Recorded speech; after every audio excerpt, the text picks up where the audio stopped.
بسم الله الرحمن الرحيم. السلام عليكم ورحمة الله وبركاته. الحمد لله والصلاة والسلام على رسول الله وعلى آله وأصحابه وموالاه ولا حول ولا قوة إلا بالله. أما بعد، ikhwani fillah wa akhwati fiddin rahimani wa rahimakumullah jami'an. Alhamdulillah, kita bersyukur kepada Allah Subhanahu wa taala atas segala limpahan nikmat yang Allah berikan kepada kita semua,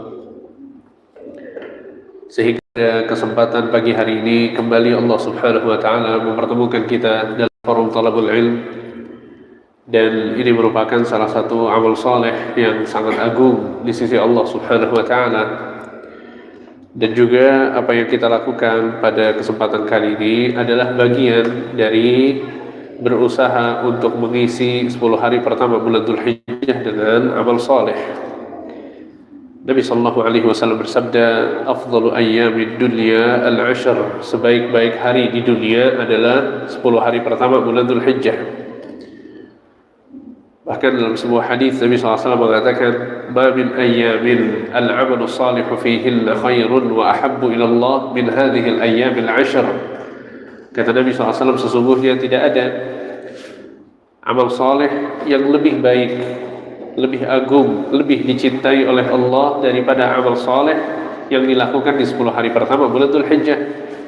Para sahabat bertanya, "Walal jihadu fi sabilillah?" Bagaimana dengan jihad fi sabilillah? Nabi mengatakan, "Walal jihadu fi sabilillah." Bahkan jihad fi sabilillah tidak bisa mengalahkan amalan yang dikerjakan di 10 hari pertama bulan Dzulhijjah. Kemudian Nabi mengatakan, "Illa rajulun kharaja bi nafsihi wa malihi falam yarji' min dzalika bi syai'." Kecuali seseorang yang keluar dari rumahnya dengan harta dan jiwanya, kemudian dia tidak kembali lagi ke rumahnya. Dan kita dapatkan ya bahwa kaum muslimin, mereka punya kesadaran yang sangat bagus untuk beramal di bulan Ramadan, betul tidak? Apalagi di 10 hari terakhir bulan Ramadan. Yang sudah belajar, yang belum belajar, talibul ilm, orang awam, semuanya berusaha untuk beramal di 10 hari terakhir bulan Ramadan, betul tidak? Dan yang kita sayangkan adalah bahwa semangat ini kita tidak dapatkan dari kaum muslimin di 10 hari pertama bulan Dzulhijjah. Betul tidak? Banyaknya orang-orang yang menjalani hari-hari 10 hari pertama bulan Dzulhijjah seakan dia hari-hari biasa, ya sama dengan hari-hari yang lain. Ya maka ini merupakan satu pemahaman yang penting ya untuk kita sebarkan. Kita ajarkan keluarga kita ajarkan orang-orang terdekat kita ajarkan anak-anak kita, ya agar mereka beramal, ya semakin semangat untuk melaksanakan sholat, semakin semangat untuk baca Al-Quran, ya berpuasa, dan amalan-amalan yang lain. Ya sebagaimana seseorang bersemangat di 10 hari terakhir bulan Ramadan, maka seharusnya dia juga semangat di 10 hari pertama bulan Dzulhijjah. Nabi SAW tidak pernah mengatakan hari-hari terbaik di dunia adalah 10 hari terakhir bulan Ramadan. Nabi tidak mengatakan itu, betul tidak? Yang Nabi katakan adalah afdalu ayyamid dunya ayyamul 'ashr. Hari-hari terbaik di dunia, kata Nabi, adalah 10 hari pertama bulan Dzulhijjah. Ya makanya sebagian ulama mengatakan bahwa 10 hari pertama bulan Dzulhijjah ini lebih afdal daripada 10 hari terakhir bulan Ramadan. Tayyib, walaupun ada khilaf, perbedaan pendapat di kalangan para ulama, sebetulnya mana yang lebih afdal?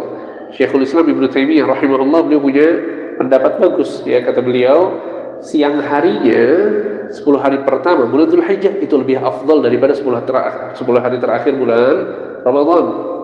Tapi malam-malamnya 10 hari terakhir bulan Ramadan itu lebih afdal daripada 10 hari pertama bulan Dzulhijjah. Kenapa? Kok bisa malamnya lebih afdal? Karena ada malam Lailatul Qadar. Sebagian ulama menegaskan bahwa seluruh siang dan seluruh malam di 10 hari pertama bulan Dzulhijjah itu lebih afdal daripada 10 hari terakhir bulan Ramadan, kecuali malam yang ada Lailatul Qadar. Itu nggak bisa dikalahkan. Lailatul Qadri khairun min alfi syahr, lebih baik daripada 1000 bulan. Itu nggak mungkin bisa dikalahkan, sehingga hanya satu malam saja yang tidak dikalahkan. Ya sisanya lebih afdal 10 hari pertama bulan Dzulhijjah. Bayangkan ya. Ini subhanallah ya, saya di 10 hari pertama bulan Dzulhijjah setiap muqaddimah kajian pasti saya sampaikan ini. Ya dan saya tahu teman-teman sekalian sudah mendengar nasihat ini mungkin berkali-kali. Tapi nggak apa-apa. Biar semakin sering dengar, semakin kita sadar bahwa ini memang hari-hari yang betul-betul butuh diperhatikan untuk beramal. Ini bukan hari-hari biasa, beda. Ya, sebagaimana kita subhanallah pada saat 10 hari terakhir bulan Ramadan banyak ya kerjaan-kerjaan yang kita undur, betul tidak? Hal-hal yang mungkin ya bisa kita undur nanti setelah lebaran. Kenapa? Mau fokus ibadah. Ini juga yang seharusnya kita lakukan di 10 hari pertama bulan Dzulhijjah. Ya, sehingga kita berdoa kepada Allah semoga apa yang kita laksanakan sekarang, ya belajar ilmu agama, duduk di masjid, yang terhitung sebagai amal soleh yang agung, yang besar, yang dicintai oleh Allah Subhanahu wa ta'ala. Teman-teman sekalian, Bapak Ibu, ikhwan dan akhwat yang dimuliakan Allah Subhanahu wa ta'ala, kita akan melanjutkan pembahasan dari Kitabul Jami' dari kitab Bulughul Maram karya Ibnu Hajar Al-Asqalani rahimahullahu ta'ala.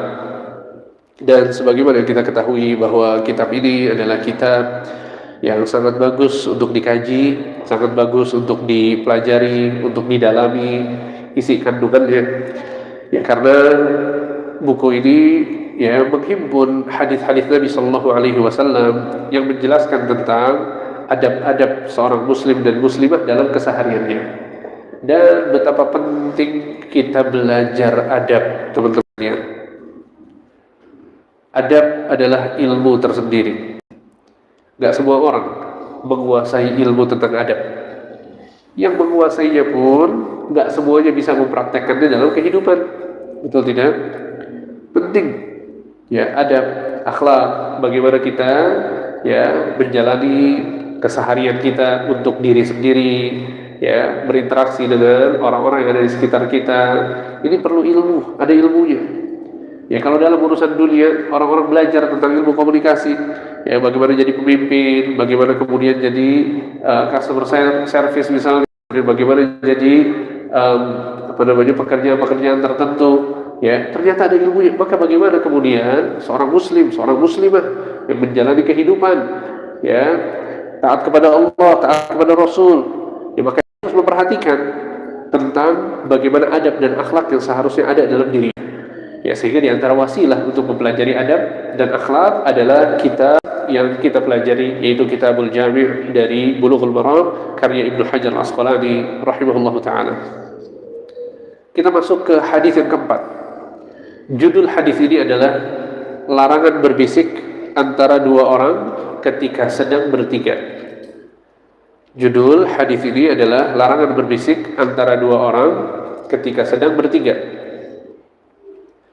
وعن ابن مسعود رضي الله عنه قال قال رسول الله صلى الله عليه وسلم إذا كنتم ثلاثة فلا يتناجى اثنان دون الآخر حتى تختلطوا بالناس من أجل أن ذلك يحزنه متفق عليه واللفظ لمسلم. Dari Ibnu Mas'ud radhiyallahu anhu, beliau berkata, Rasulullah sallallahu alaihi wasallam bersabda, jika kalian bertiga maka janganlah dua orang berbicara atau berbisik-bisik berduaan, sementara yang ketiga tidak diajak, sampai kalian berbaur kembali dengan manusia. Karena perbuatan ini akan membuat orang yang ketiga tadi bersedih. Lihat, hadis ini adalah hadis yang sangat agung yang menjelaskan tentang rincian dari sebuah adab yang harus kita perhatikan, yaitu bahwa seorang muslim berusaha untuk tidak menjadikan muslim yang lain itu sedih, ya, sehingga Nabi Sallallahu Alaihi Wasallam melarang seseorang untuk berbisik dengan temannya dalam kondisi dia sedang bertiga. Ya, jadi dia ngobrol sama temannya berdua, ya, kemudian teman yang ketiga, orang yang ketiga ini tidak diajak ngobrol. Ini dilarang oleh Nabi SAW dalam hadis ini. Dilarang oleh Nabi SAW dalam hadis ini. Ya, maka hadis ini mengajarkan adab dan kesopanan yang tingkat tinggi, ya. Sehingga ini menimbulkan rasa suudzon. Ya, mungkin orang yang ketiga ini akan bertanya-tanya, kenapa saya nggak diajak bicara? Ya, kenapa dia berdua berbisik? Apa yang dia bicarakan? Apakah dia berbicara tentang sesuatu pada diri saya? Ya, ini menimbulkan suudzon. Dan juga Islam ini mengajarkan kita untuk tidak bersikap dengan sikap-sikap yang bisa menjadikan orang lain itu suudzon kepada kita. Ya, ini subhanallah, ini juga adab yang sangat bagus ya. Jadi Nabi Shallallahu Alaihi Wasallam pernah suatu hari pada saat beliau beriktikaf ya di masjid, didatangi oleh Safiyah, istri Nabi SAW. Jadi Safiyah itu menjenguk Nabi SAW di mana? Di masjid pada saat Nabi SAW beriktikaf. Nah, tengah malam Nabi Safiyah mau pulang ke rumah. Akhirnya diantar sama Nabi SAW. Pada saat Nabi SAW mengantar Safiyah tengah malam, tiba-tiba Nabi SAW sedang berjalan di satu jalan yang sepi, yang gelap gitu ya. Tiba-tiba ada dua orang sahabat yang berpapasan dengan yang melihat dari jauh, ya. Kemudian dua orang ini tiba-tiba lari. Bisa dibayangkan ya, Nabi sama istrinya di tempat gelap lagi jalan, ada dua sahabat datang melihat, kemudian mereka lari. Nabi SAW berteriak dengan mengatakan, "Ala rislikuma, jangan lari, berhenti. Inna Safiyah, sesungguhnya ini adalah istriku Safiyah." Apa maksud Nabi? Jangan sampai nanti suudzon. Ya, ini istriku Safiyah. Maka sahabat-sahabat ini mengatakan, "Wahai Rasulullah, bagaimana mungkin kita suudzon kepadamu?" Nabi SAW mengatakan, "Inna syaitan yajri fi ibni Adam majrad dam." Sesungguhnya syaitan itu mengalir di aliran darah manusia. Lihat, mungkin sekarang dia nggak suudzon, nanti pulang ke rumah ngobrol sama temennya, tadi saya lihat Rasul sama perempuan. Akhirnya muncul ya ucapan-ucapan, obrolan-obrolan yang hasilnya adalah suudzon kepada Nabi Sallallahu Alaihi Wasallam. Ini yang dikhawatirkan oleh Nabi, sehingga Nabi Sallallahu Alaihi Wasallam menjelaskan bahwa ini adalah Safiyah. Ya, sehingga ini juga yang kita lakukan pada saat kita bermajlis dan kita sedang bertiga. Jangan ngobrol cuma berdua. Ya, ngobrol ya dengan dua-duanya, dengan orang yang ada di hadapan kita semua. Ya, bukan hanya berduaan saja. Bahkan adab ini, ya, saking pentingnya adab ini sampai-sampai Allah Subhanahu wa taala juga menyebutkan adab ini dalam Al-Qur'an. Allah Subhanahu wa taala berfirman, "Innaman najwa minasyaitani liyahzunal ladzina amanu." Sesungguhnya berbisik-bisik itu dari syaitan untuk menjadikan orang-orang yang beriman itu bersedih. Subhanallah. Luar biasa ya. Ini adab bagus banget. Ya, sesungguhnya berbisik-bisik itu dari syaitan untuk menjadikan orang-orang yang beriman itu bersedih. Ya, seperti itu. Sehingga kata para ulama, ya,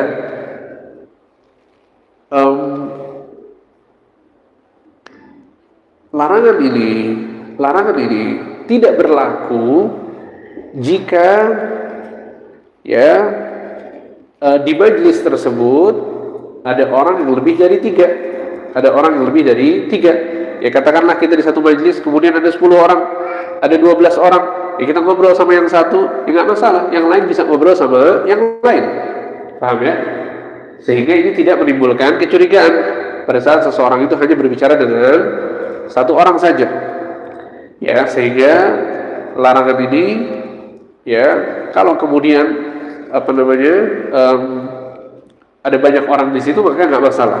Karena dalam konteks hadisnya kita perhatikan, kata Nabi SAW, "Idza kuntum thalathah fala yatanajathna dunal akhar." Kalau kalian bertiga, maka jangan dua orang berbicara atau berbisik berduaan sementara yang ketiga tidak diajak.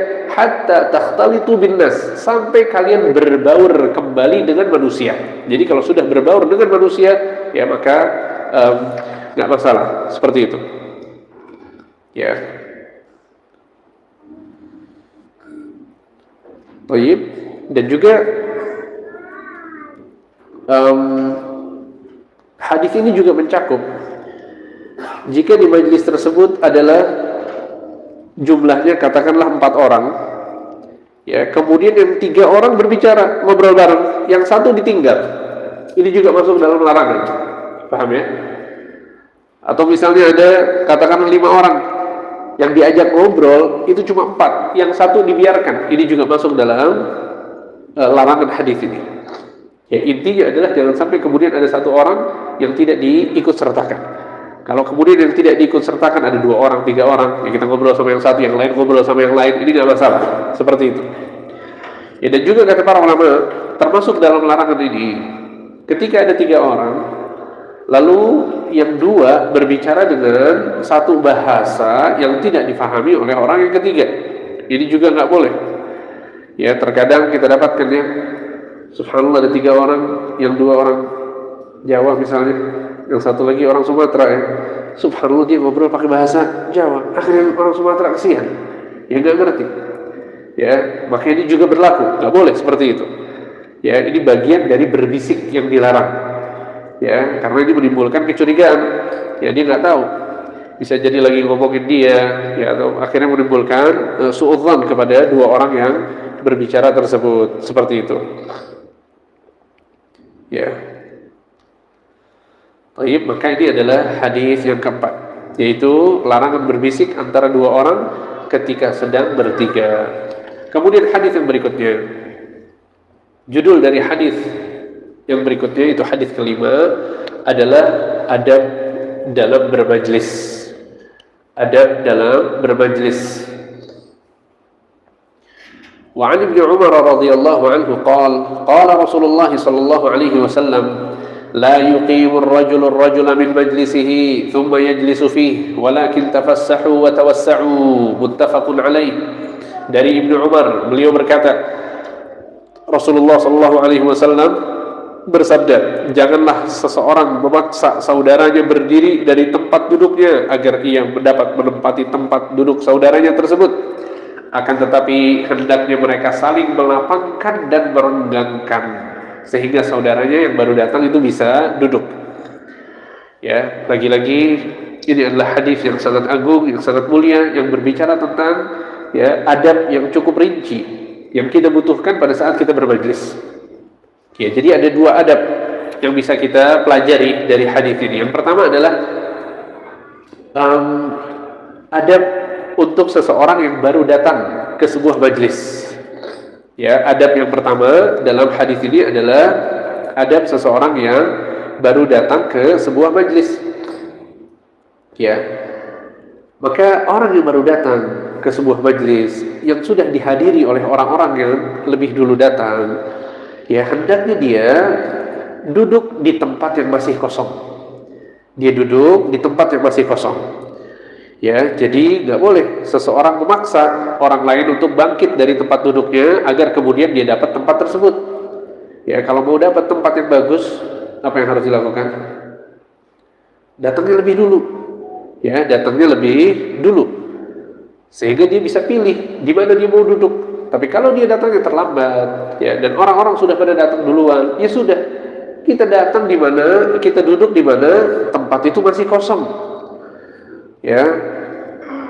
Dan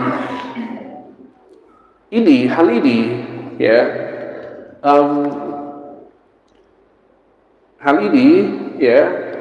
mencegah seseorang dari sifat sombong, dari sifat merendahkan orang lain, yang merasa bahwa dirinya lebih tinggi daripada orang lain, lebih penting daripada orang lain. Ya, dan ini adalah bagian dari kesombongan dan keangkuhan seseorang. Ya, pada saat dia datang kemudian dia merasa dia lebih berhak untuk dapat tempat yang bagus daripada orang yang datang duluan. Ya, maka ini nggak boleh. Ini bagian dari kesombongan. Dan Nabi sallallahu alaihi wasallam mengatakan, al-kibru batarul haqqi wa ghamtun nas. Sesungguhnya kesombongan adalah pada saat seseorang menolak kebenaran dan merendahkan orang lain. Ya, dan Nabi SAW mengatakan di awalan hadisnya, ya, la yadkhulul jannata man kana fi qalbihi mithqalu dzarratin min kibr. Tidak akan masuk surga seseorang yang di hatinya terdapat sebutir debu dari kesombongan. Ya, tidak masuk surga bagi orang yang di dalam hatinya ada sebutir debu dari kesombongan. Ya sudah, ya, pada saat kita masuk ke satu majlis, ya katakanlah kita lebih penting daripada yang lain gitu ya. Ya. Tapi ya sudah, ya latih diri kita untuk bertawadhu, ya latih diri kita untuk rendah hati, ya tidak merasa kita lebih hebat daripada orang lain sehingga kita duduk di tempat yang kosong. Ya nggak perlu memaksakan diri. Seperti itu. Itu adalah adab yang pertama.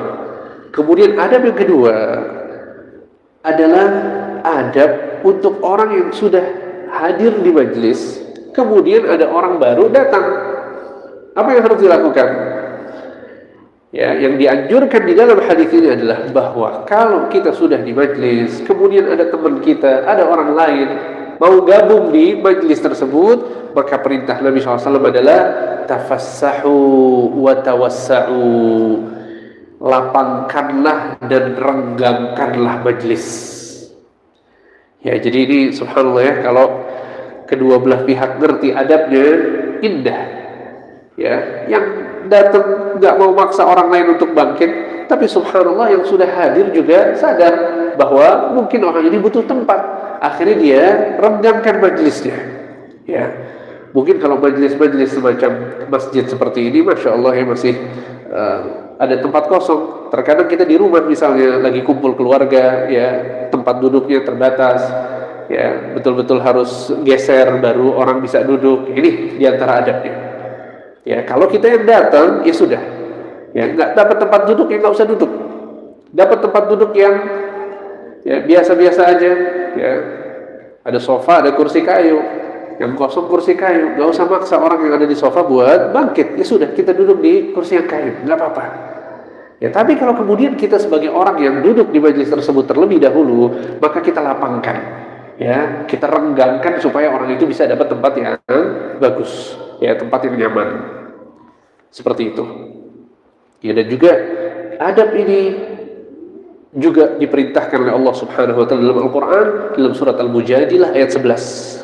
Allah Subhanahu wa taala berfirman, "Ya ayyuhalladzina amanu, idza qila lakum tafassahu fil majalisi fafsahu yafsahillahu lakum." Allahu akbar. Ya, luar biasa ya. Ini adab nggak mungkin, kalau dia nggak penting, nggak mungkin disebut sama Allah dalam Al-Quran. Kalau dia nggak penting, nggak mungkin disebut sama Allah dalam Al-Quran. Perhatikan ayatnya baik-baik. Allah Subhanahu wa taala berfirman, "Wahai orang-orang yang beriman, jika dikatakan kepada kalian lapangkanlah, renggangkanlah majlis kalian, maka renggangkanlah dan lapangkanlah majlis kalian. Sesungguhnya Allah akan memberikan kelapangan kepada kalian."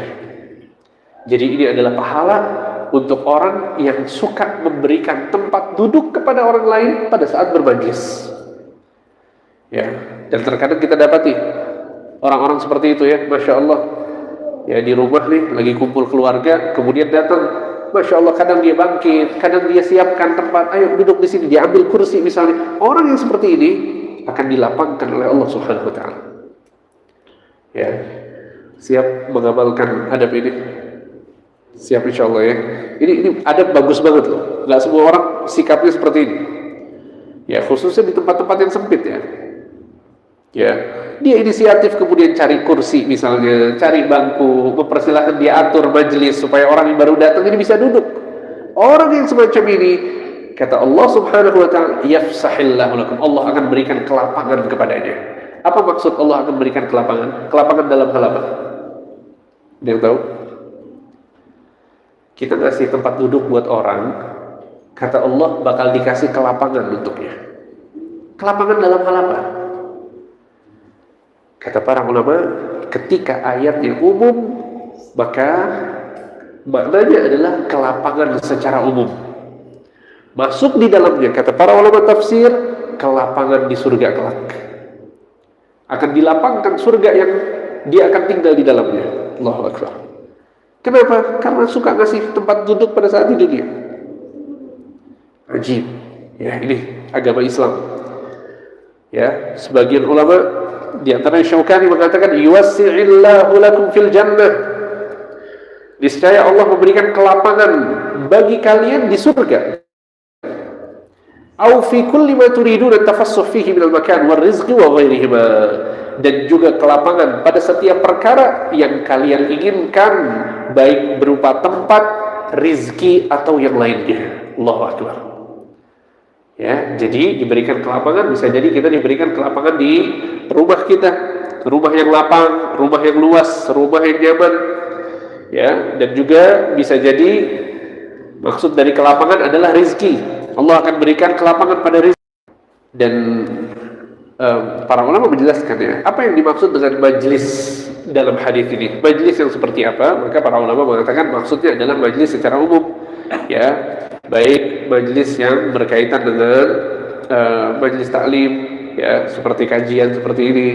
Ya, pada saat kita lihat bahwa ternyata masjidnya full, ya tempatnya terbatas, maka kita berusaha untuk mepet supaya orang-orang yang baru masuk itu dapat ya. Atau di majelis salat Jumat juga sama ya, pada saat kita salat Jumat ya hendaknya kita mengisi ya tempat-tempat yang kosong supaya orang yang baru datang itu bisa mendapatkan tempat ya. Sehingga ini makna dari majelis di dalam hadis ini, yaitu majelis secara umum ya, majelis secara umum seperti itu ya. Bahkan para ulama juga menyebutkan ya, bahwa di antara maksud dari hadis ini ya, bahwa seseorang itu dilarang untuk mengambil tempat saudaranya ya. La yuqimur rajulur rajula fi majlis min majlisih, janganlah seorang memaksa saudaranya berdiri ya dari tempat duduknya agar dia mendapati tempat duduk saudaranya tersebut. Masuk dalam kategori hadis ini ketika ada anak kecil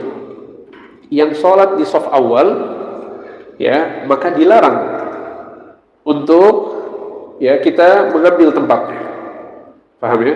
Terkadang ini terjadi pada saat ada anak kecil yang Masya Allah anak ini rajin mau sholat ya, semangat, dia datang terlebih dahulu sehingga dapat shaf awal. Maka orang yang datang terlambat walaupun dia dewasa nggak boleh dia ambil tempat anak tersebut ya, nggak boleh dia ambil tempat anak tersebut.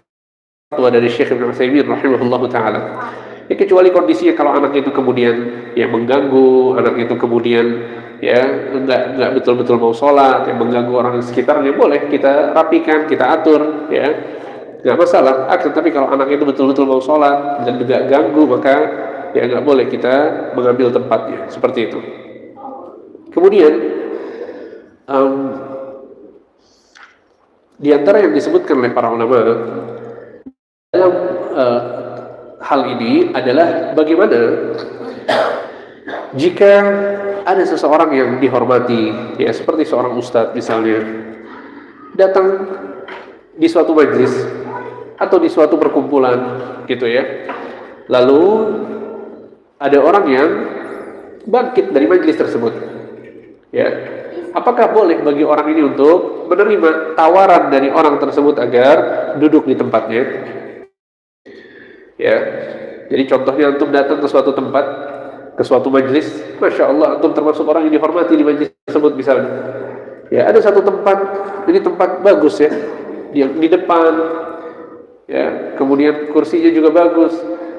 Antum sudah nggak dapat tempat, tapi subhanallah ada seseorang yang mau menghormati antum, akhirnya dia berdiri dan mempersilahkan antum untuk duduk. Apa hukumnya? Boleh nggak kita terima tawaran duduk di tempat tersebut? Karena secara konteks hadis kita nggak boleh ngambil tempat orang lain. Secara konteks hadis kita nggak boleh bikin orang berdiri dari duduknya kemudian kita duduk tempatnya, itu nggak boleh kata Nabi. Ini hadisnya.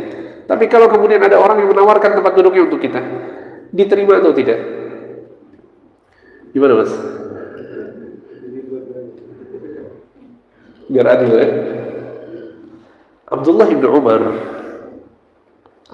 Umar seorang sahabat yang mulia, dan beliau adalah yang meriwayatkan hadis ini, menolak untuk mengambil tempat tersebut. Abdullah bin Umar, sahabat Nabi yang mulia, anak Umar bin Khattab, orang yang sangat tersohor. Beliau adalah ulama. Pada saat beliau masuk ke suatu majelis, ada seseorang yang berdiri mempersilahkan Abdullah bin Umar untuk duduk di tempat tersebut. Abdullah bin Umar menolak, nggak mau, dia duduk paling belakang di tempat yang tidak ideal. Subhanallah, lihat ya, sikap tawadhu dari siapa? Dari Abdullah bin Umar.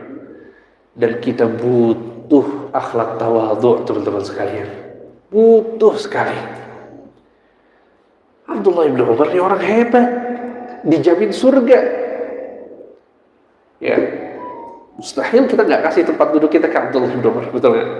Ya akhi, bukan cuma tempat duduk, kita rela untuk keluar demi Abdullah bin Umar itu masuk. Abdullah bin Umar ya, sahabat yang mulia yang selalu mengikuti sunnah Nabi Shallallahu Alaihi Wasallam, yang keilmuannya sangat luas ya. Ternyata lihat bagaimana sikap Abdullah bin Umar, bahwa beliau menolak untuk ya mengambil tempat orang lain walaupun dipersilahkan oleh orang tersebut ya. Dan para ulama menganalisa sikap dari Abdullah bin Umar ini, sehingga mereka menjelaskan bahwa yang dilakukan oleh Abdullah bin Umar adalah bagian dari sifat wara. Bagian dari sifat wara. Apa itu wara? Wara ini pada saat seseorang berhati-hati terhadap agamanya. Berhati-hati terhadap agamanya. Dia nggak mau masuk dalam larangan hadis yang sedang kita pelajari. Karena konteks hadis itu jelas, kita nggak boleh ngambil tempat orang lain. Ya, Abdullah bin Umar khawatir bahwa orang yang memberikan tempat duduk kepadanya, dia memberikan tempat duduk karena apa? Karena gak enak sama Abdullah bin Umar. Ya, karena terpaksa. Itu yang dikhawatirkan oleh Abdullah bin Umar. Sehingga kata para ulama, kalau kita tahu bahwa orang yang ngasih tempat duduk kita ini terpaksa, kita nggak boleh menerimanya. Paham ya? Dan terkadang ini terjadi ya, orang ngasih sesuatu karena terpaksa. Terjadi atau tidak? Terkadang terjadi. Subhanallah, kita keluar rumah, ya, lewat tetangga, Masya Allah lagi makan di teras rumahnya tetangga kita. Ya, kira-kira apa yang bakal dikatakan tetangga kita kepada kita? Pasti ditawarin, betul nggak? Ya nggak mungkin gak ditawarin. Mari mas, silahkan, ya makan. Ya tuh nggak usah kemudian nyelonong masuk ya. Oh iya, saya belum makan. Kita tahu bahwa bisa jadi dia menawarkan karena kebetulan kita lewat depan rumahnya. Dia nggak persiapan untuk memberikan makan kepada kita, betul tidak? Dalam konteks seperti ini, kalau kita tahu kondisinya memang dia nggak mau ngasih, ya, kalau kita tahu bahwa kondisinya dia memang nggak mau ngasih, maka kita nggak boleh menerima. Ini adabnya. Kita nggak boleh menerima. Kecuali kalau kemudian kita betul-betul tahu ya, bahwa Masya Allah, katakanlah saudara kita atau istri kita misalnya, ya, atau ya orang dekat kita, kemudian kita tahu dia punya makanan juga, kemudian dipersilahkan dan kita tahu bahwa dia mau memberikan dan nggak masalah dan nggak terpaksa, maka dalam konteks seperti ini boleh. Oleh karena itu Syekh Abdullah Al-Fauzan dan ulama yang lain menjelaskan bahwa kalau ada orang yang bangkit dari tempat duduknya untuk memberikan tempat duduk tersebut kepada kita, kalau kita yakin bahwa dia benar-benar tidak terpaksa, bahkan dia senang kalau kita ambil tempatnya, maka nggak masalah kita ambil tempatnya.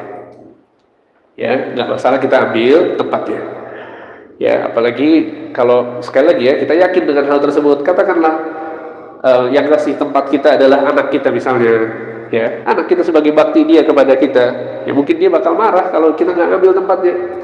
Atau istri kita misalnya, ya, atau suami ke istri, ya suami bangkit kemudian mempersilahkan istrinya untuk duduk, subhanallah boleh, nggak masalah, tapi dia nggak mau melakukannya. Kenapa? Khawatir nanti kalau dia berlebih-lebihan, nyaman dengan yang mubah, akhirnya lama-lama lalai dan terjerumus dalam dosa. Ya, dan sifat ini penting ya untuk kita ajarkan kepada diri kita pertama, kemudian kepada keluarga kita. Ya, apalagi anak-anak ya. Anak-anak penting untuk diajarkan sikap wara. Ya, karena sebagian orang kalau mubah ya sudah, boleh sepuasnya, bebas. Ternyata tidak demikian. Betapa banyak orang-orang yang mereka berlebih-lebihan dalam perkara-perkara mubah sampai akhirnya terjerumus dalam dosa dan maksiat. Ya, main games misalnya untuk anak-anak, halal atau haram? Halal, alhamdulillah, permainan selama nggak ada musiknya, nggak ada aurat yang dilihat, ya boleh bermain. Tapi subhanallah kalau kemudian ya dilakukan secara terus-menerus, kemudian dibebaskan tanpa ada aturan, yang dikhawatirkan adalah akhirnya ya nanti sholatnya akhirnya lalai, ya baca Qurannya lalai karena perkara yang mubah. Sehingga ini yang dikatakan oleh Abdullah bin Umar, ya sesungguhnya di antara diriku dengan perkara yang haram itu ada tirai tipis yang aku tidak akan menyentuhnya. Nah, maka sikap Abdullah bin Umar menolak tawaran ya tempat duduk dari orang yang datang terlebih dahulu, kata para ulama adalah bagian dari sikap wara' Abdullah bin Umar radhiyallahu anhu arda. Ya, jadi kesimpulannya, boleh tidak kita ngambil tempat orang lain yang dipersilahkan untuk kita?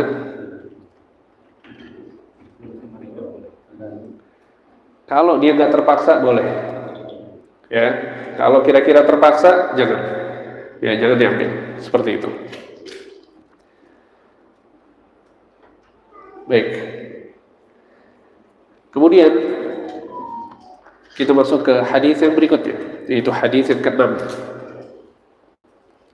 Judul dari hadis yang ke-6 adalah anjuran menjilati jari sesudah makan. Anjuran menjilati jari sesudah makan. Wa 'an Ibnu Abbas radhiyallahu anhuma qala Rasulullah sallallahu alaihi wasallam, "Idza akala ahadukum ta'aman fala yamsah yadahu hatta yal'aqaha aw yul'iqaha." Muttafaqun alaih. Nabi sallallahu alaihi wasallam bersabda, jika salah seorang dari kalian memakan makanan, janganlah ia mengusap tangannya hingga ia menjilatinya atau dijilatkan oleh orang lain. Gimana? Tertarik? Coba? Ya.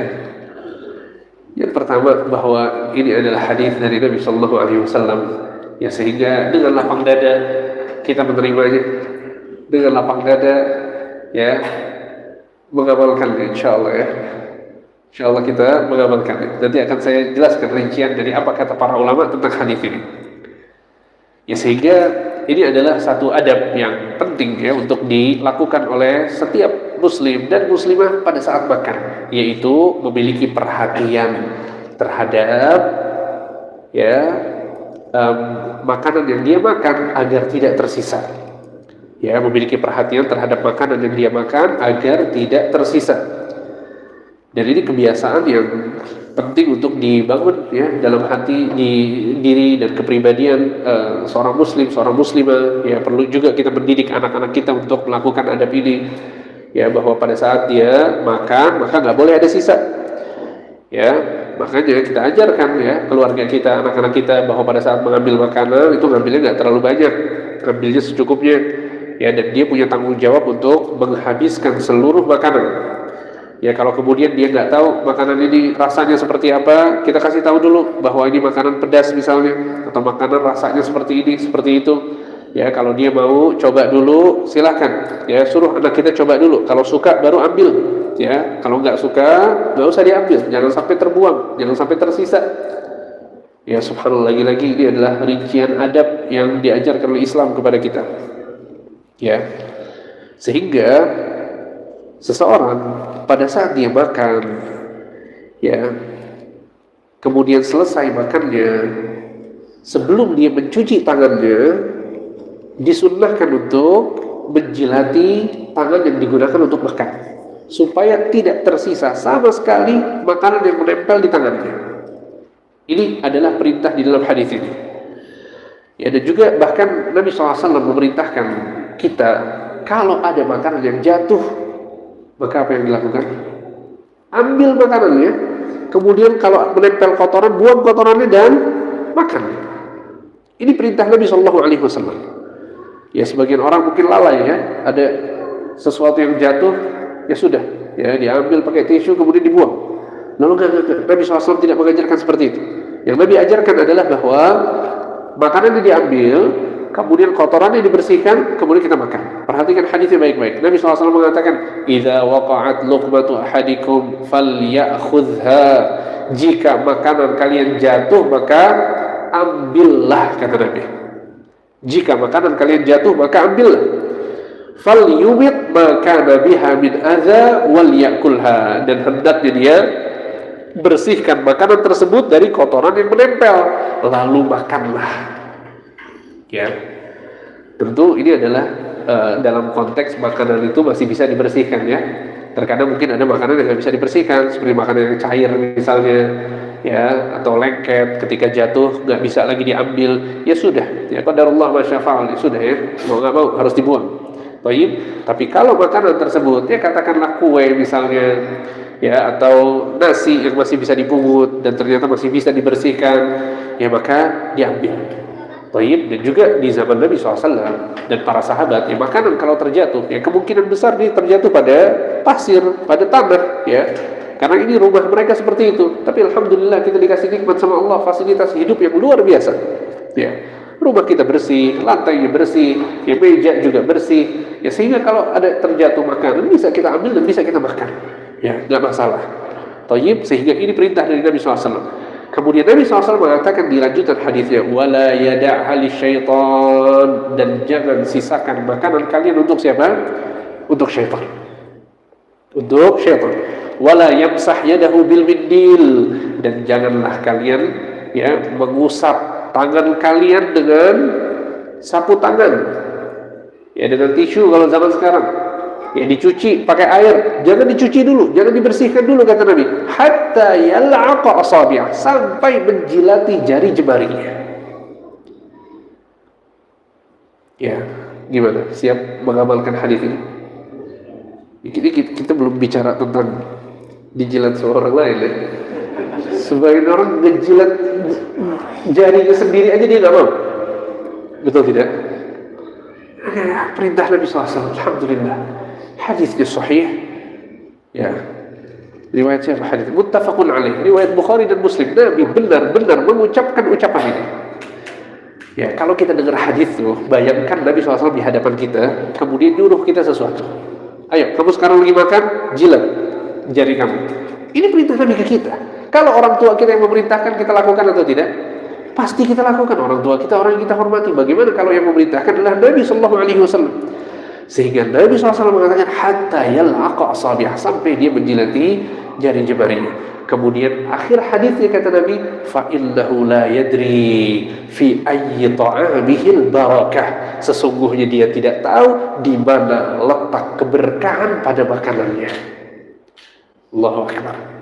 Ini juga pelajaran buat kita semua yang perlu kita ajarkan kepada keluarga kita, bahwa makanan yang dihidangkan di meja makan ini berkah, ada kebaikan yang Allah Subhanahu wa ta'ala berikan di makanan ini. Apa yang harus kita lakukan? Kita syukuri, dimakan, dan jangan dibuang sama sekali. Disyukuri, dimakan, dan jangan dibuang sama sekali. Kalau ternyata ada sisa makanan, boleh dikasih ke orang lain. Katakanlah ada orang-orang yang memang menerima atau membutuhkan memang, sudah, intinya jangan pernah buang makanan. Bahkan makanan yang menempel di tangan kita itu diperintahkan untuk dijilat oleh Nabi Sallallahu Alaihi Wasallam. Tayyib. Sehingga, dan juga ini alhamdulillah bukan sesuatu yang menjijikkan sebetulnya. Yang nggak boleh dilakukan adalah pada saat seseorang belum selesai makan kemudian dia menjilat jari jemarinya. Ini nggak sopan tapi kalau makan sudah selesai kemudian dia menjilat jari jemarinya, maka alhamdulillah nggak masalah. Ini hadis Nabi SAW, kita menerimanya dan kita yakin bahwa ini adalah sikap yang terbaik pada saat kita makan. Tayyib. Jadi ini sebabnya adalah karena kita nggak tahu di mana keberkahan itu terdapat. Bisa jadi keberkahan itu adanya di makanan terakhir yang kita jilat dari jari jemari kita, seperti itu. Baik.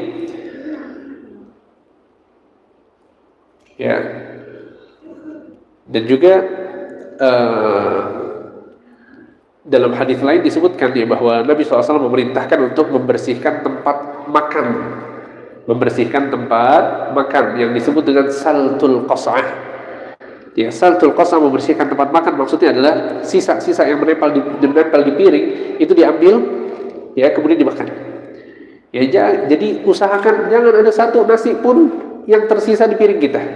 Jangan ada satu nasi pun yang menempel di piring kita. Biasakan kita makan sampai habis, sampai bersih. Ini yang dianjurkan oleh Rasulullah SAW. Kemudian Nabi SAW juga mengatakan bahwa sampai dia menjilatinya atau dijilatkan oleh orang lain.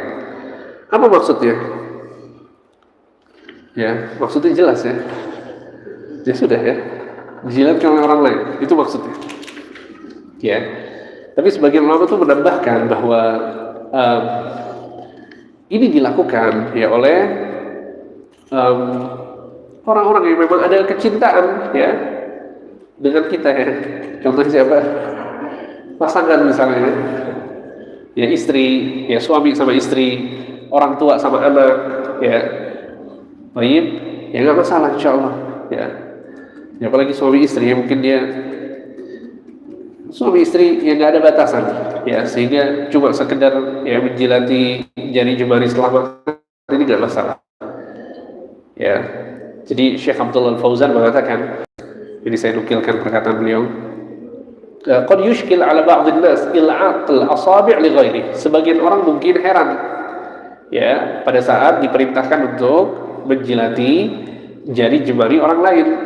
Wal haqqu anna hadha mumkinun walhamdulillah, kata Syekh, dan yang benar adalah bahwa perkara ini mungkin untuk dilakukan, walhamdulillah.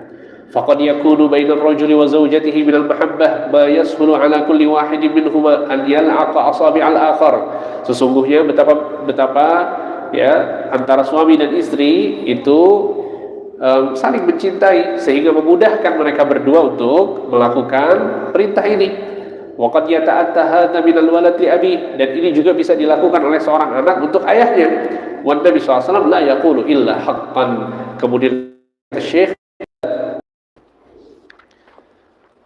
Abu Hurairah radhiyallahu anhu berkata bahwa Rasulullah sallallahu alaihi wasallam bersabda, liyusallimis saghiru 'alal kabir wal marru 'alal qa'id wal qalilu 'alal katsir wa fi riwayatin li Muslim wal rakibu 'alal mashi.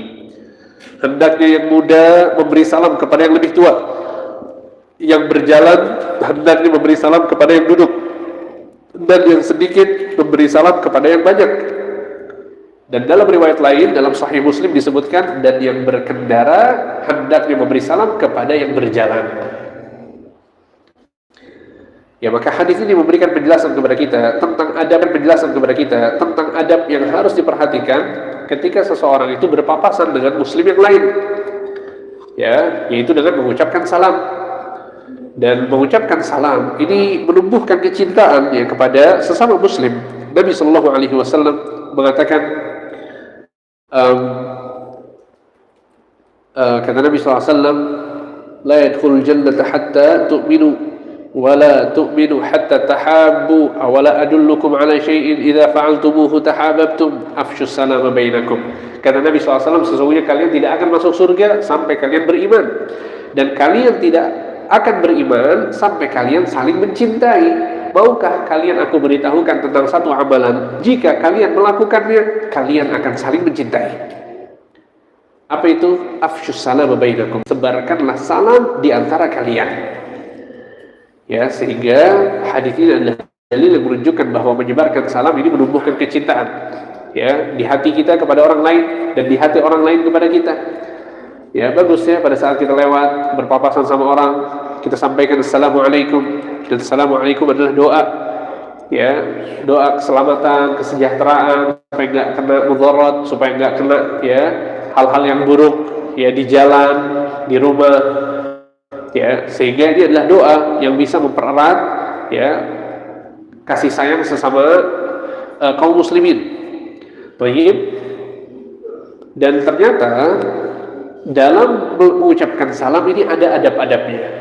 Yang pertama, kata Nabi SAW, liyusallimis saghir 'alal kabir. Hendaknya yang lebih muda terlebih dahulu memberi salam kepada yang lebih tua. Dan ini adalah bagian dari penghormatan anak muda kepada yang lebih senior. Ya.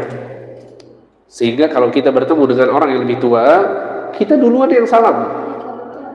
Ya, katakanlah kita punya tetangga yang kita tahu dia lebih senior dari kita, lebih tua dari kita, maka kita yang mengucapkan salam terlebih dahulu karena kita lebih muda. Apalagi sama orang tua, kita duluan yang mulai untuk mengucapkan salam. Ya, ini adalah adab yang pertama, yaitu mengucapkan salam kepada yang lebih tua. Sekali lagi, ini bagian dari penghormatan kepada yang lebih tua, karena Islam itu memberikan hak khusus ya kepada orang yang lebih tua agar dihormati oleh orang yang lebih muda. Nabi SAW mengatakan dalam sebuah hadis, laisa minna man lam yuqir kabirana wa lam yarham saghirana wa lam ya'rif li'alimina haqqahu. Bukan bagian dari golongan kami, kata Nabi, yang tidak menghormati yang lebih tua, yang tidak menyayangi yang lebih muda, dan tidak menghormati orang yang berilmu di antara kalian. Ya, Nabi menyebutkan 3 adab sekaligus: menghormati yang lebih tua, menyayangi yang lebih muda, dan menghormati orang yang berilmu. Ya, sehingga kita pegang erat hadis ini, ya. Kalau ada orang yang lebih tua dari kita, maka wajib untuk kita hormati. Ya, ini adalah bagian dari adab yang diajarkan oleh Nabi SAW. Di antara bentuk penghormatan kita kepada orang yang lebih tua adalah dengan memulai salam terlebih dahulu. Memulai salam terlebih dahulu. Ya. Dan tentu ini hukumnya sunnah, ya. Tentu ini hukumnya sunnah. Bukan berarti pada saat berpapasan dengan orang yang lebih tua, yang muda itu wajib untuk memulai salam, tidak. Kalau yang tua salam terlebih dahulu nggak masalah, boleh. Ya, tapi adabnya yang paling afdal, yang paling bagus adalah yang muda yang terlebih dahulu mengucapkan salam. Dan juga kalau konteksnya adalah kita papasan sama anak-anak kecil, ya, maka siapa yang salam? Kita, ya. Ya, anak masih kecil, anak 5 tahun, 6 tahun, ya. Gimana dia mau salam, ya? Oleh karena itu Nabi Shallallahu Alaihi Wasallam punya kebiasaan salam kepada anak-anak kecil. Nabi Shallallahu Alaihi Wasallam punya kebiasaan apa? Salam kepada anak-anak kecil. Ya, jadi dalam sebuah hadis Anas bin Malik mengatakan, anna Rasulullah Shallallahu Alaihi Wasallam marra ala ghilman fasallama alaihim. Sesungguhnya Rasulullah Shallallahu Alaihi Wasallam melewati kumpulan anak-anak kecil dan beliau mengucapkan salam kepada mereka. Ya, Nabi nggak menyebutkan hadis ini, ya. Kecil salam ke yang lebih tua, Nabi tidak menyebutkan. Tapi justru Nabi SAW yang mempraktekkan salam kepada anak-anak kecil. Karena konteksnya, kalau anak-anak ini masih anak-anak gitu, ya, masih kecil, mereka butuh dididik untuk terbiasa mendengar salam, mengucap salam, ya, kemudian membalas salam. Jadi konteksnya adalah kita sedang mendidik mereka, membiasakan mereka dengan kebiasaan yang baik, ya. Dan subhanallah, ya, silahkan dicoba, ya, tuh kalau salam sama anak-anak kecil, kemudian punya kebiasaan untuk salam, ya, insya Allah mereka bakal selalu ingat, ya, ini om yang suka salam, ya. Karena ini sunnah, ya. Ya, subhanallah, nggak semua orang melakukan. Dan ini coba saya praktekkan, ya. Ya, di dekat rumah, di kompleks, setiap saya usahakan, ya, berusaha semaksimal mungkin, setiap ketemu anak kecil saya salam, ya. Akhirnya apa yang terjadi? Sebelum saya salam duluan, ya, mereka dari jauh, ya, assalamualaikum. Alhamdulillah, terbiasa, ya. Ya, kenapa? Karena kita yang mulai. Ini namanya anak kecil, dia masih canggung, balu mungkin, nggak berani. Dia orang udah tua, ya. Tayyib, orang tua, dia pikir mungkin. Ya, sehingga biasakan, ya, anak-anak yang kita ketemu sama mereka, kita ucapkan salam kepada mereka. Ya, agar mereka terbiasa untuk mendengar salam dan mengucapkan salam. Seperti itu. Kemudian adab yang kedua adalah, kata Nabi, wal maru 'alal qa'id. Orang yang berjalan hendaknya memberi salam kepada yang duduk. Orang yang berjalan hendaknya memberi salam kepada yang duduk. Ya, dan ini sebagai bentuk sopan santun seseorang.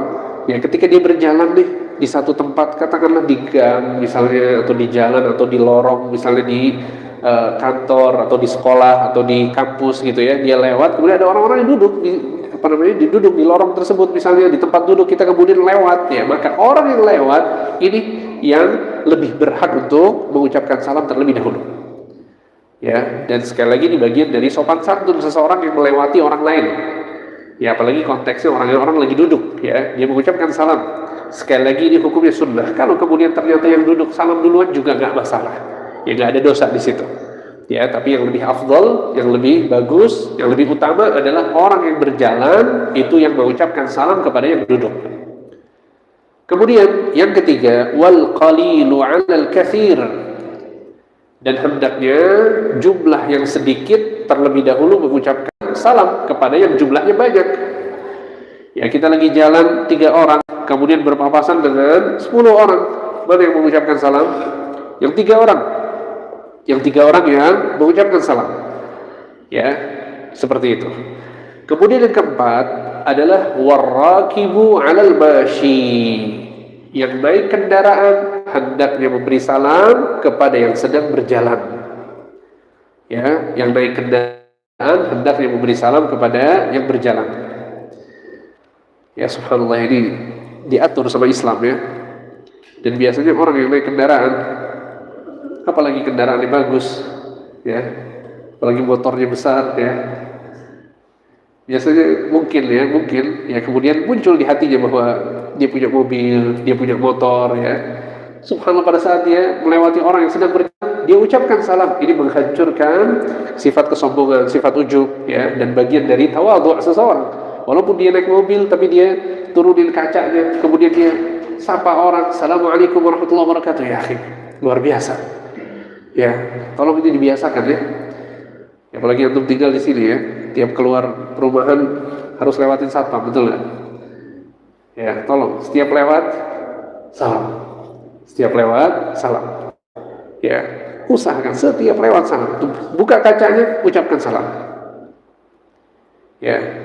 Dan ini juga yang berusaha saya lakukan, ya, sampai akhirnya satpam tahu, ya, kalau nyebut si fulan itu yang suka salam kalau lewat, ya, bagus. Jadi dibiasakan, bagus banget. Dan juga kebiasaan ini ya perlu disebarluaskan, karena subhanallah pada saat saya tinggal di negara Arab gitu, ya, mereka sangat lumrah untuk mengucapkan salam, sangat lumrah. Jadi kita masuk ke restoran itu sangat lumrah untuk mengucapkan salam. Masuk pasar, ya, kita mau beli sesuatu mengucapkan salam. Kita masuk supermarket, swalayan, itu masuk kita mengucapkan salam. Ini hal yang sangat biasa. Masuk warung, ya, bakalah di sana, masuk warung sangat biasa. Ya, kalau di sini gimana?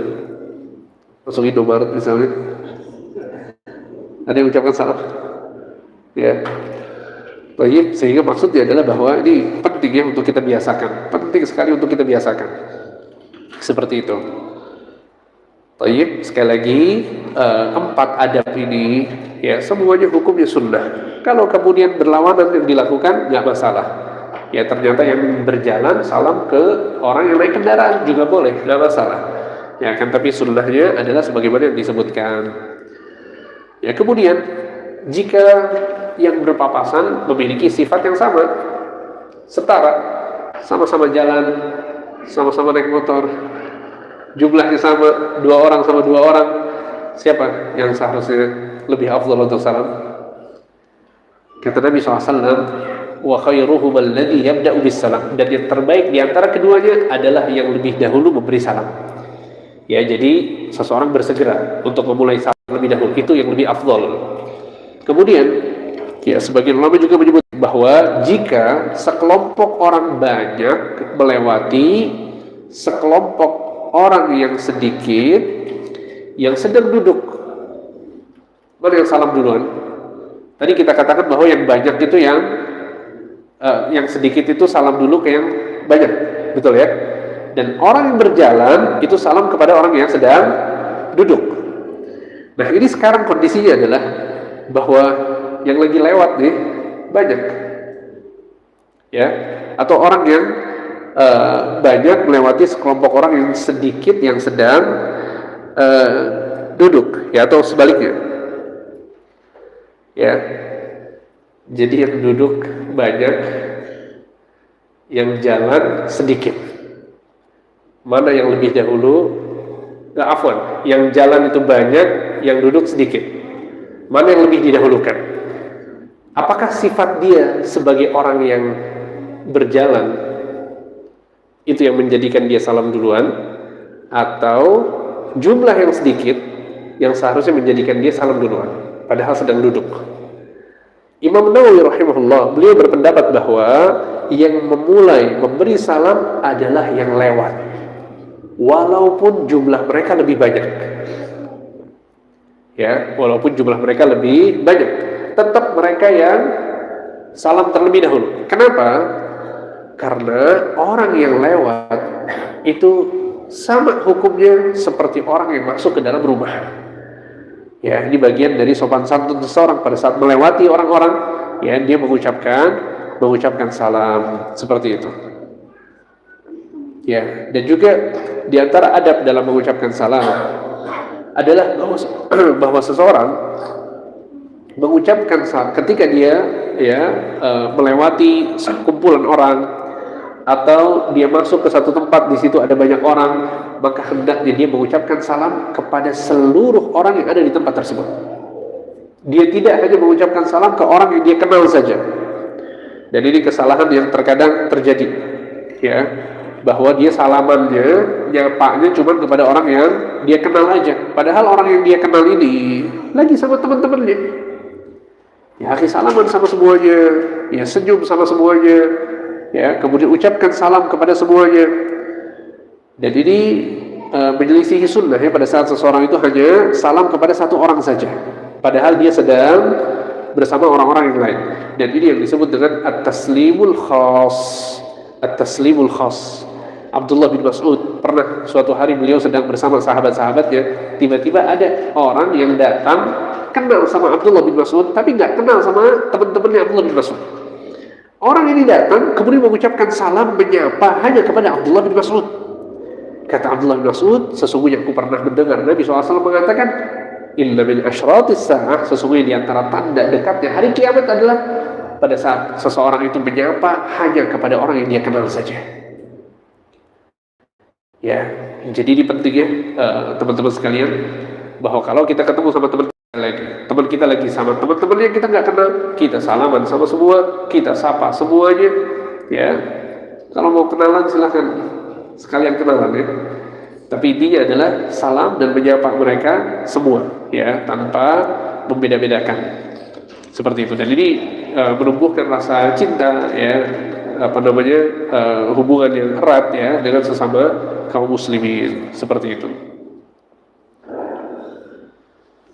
Baik, ya.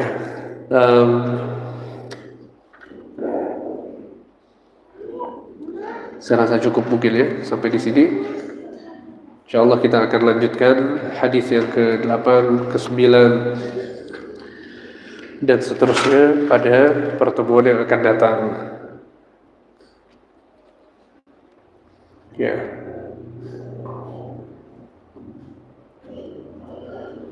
Ya, mungkin hanya itu yang bisa disampaikan. Barakallahu fikum wa sallallahu ala nabiyina Muhammad wa ala alihi wa sahbihi ajma'in. Alhamdulillah, cukup Ustaz Hamdi. Selanjutnya kita masuk ke sesi soal jawab. Kami persilakan kepada jamaah, baik yang pertama dari Bapak terlebih dahulu ada Bapak Tenan, kemudian nanti ada Bapak Bobi, kemudian dari ibu-ibu dipersilakan ada mic yang nanti di belakang bisa digunakan. Baik, yang pertama kepada Pak Norman, dipersilakan.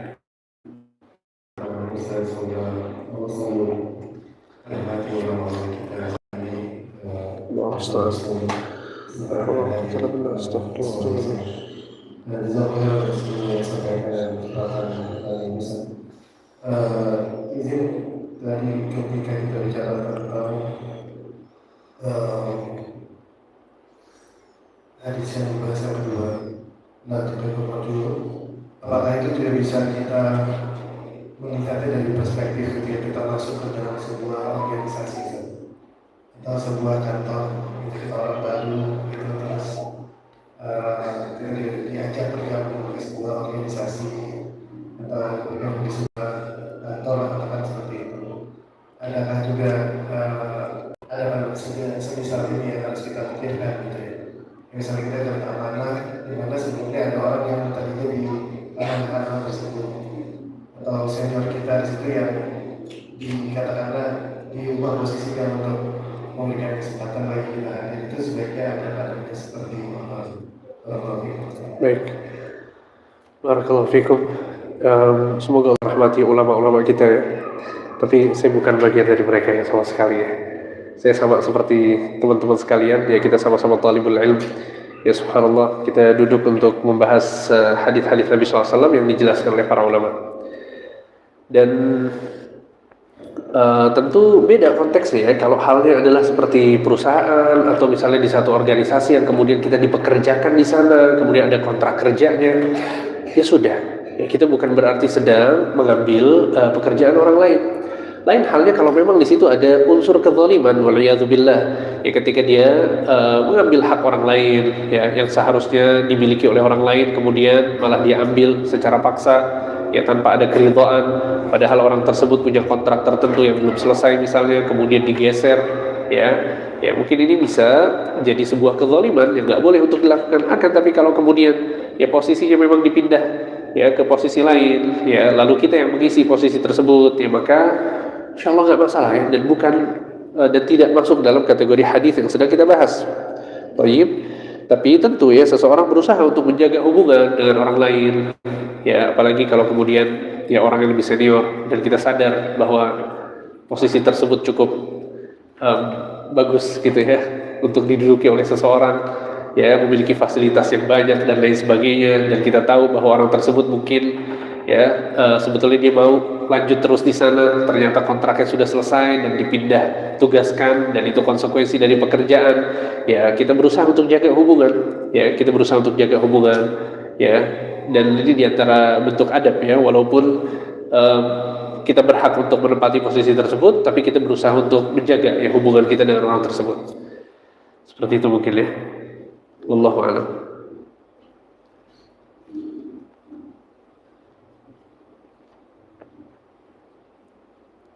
Assalamualaikum warahmatullahi wabarakatuh.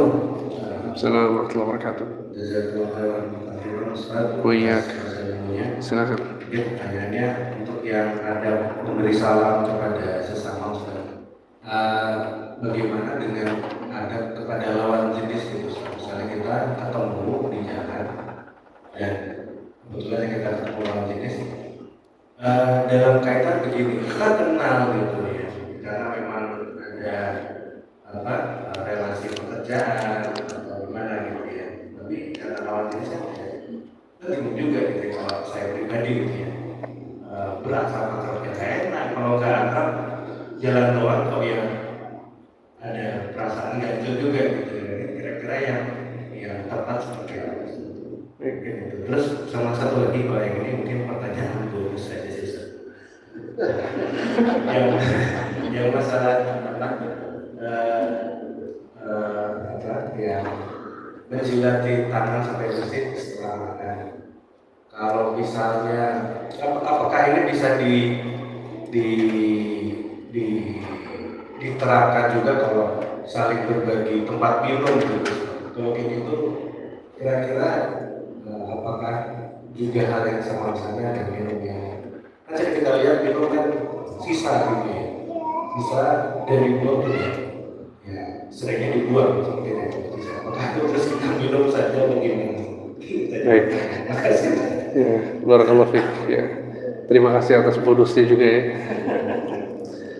Jadi yang pertama bahwa nggak masalah ya seseorang kalau dia kemudian mengucapkan salam kepada lawan jenis, ya nggak masalah. Ya, kecuali kalau kemudian dikhawatirkan sebuah fitnah, maka dihindari.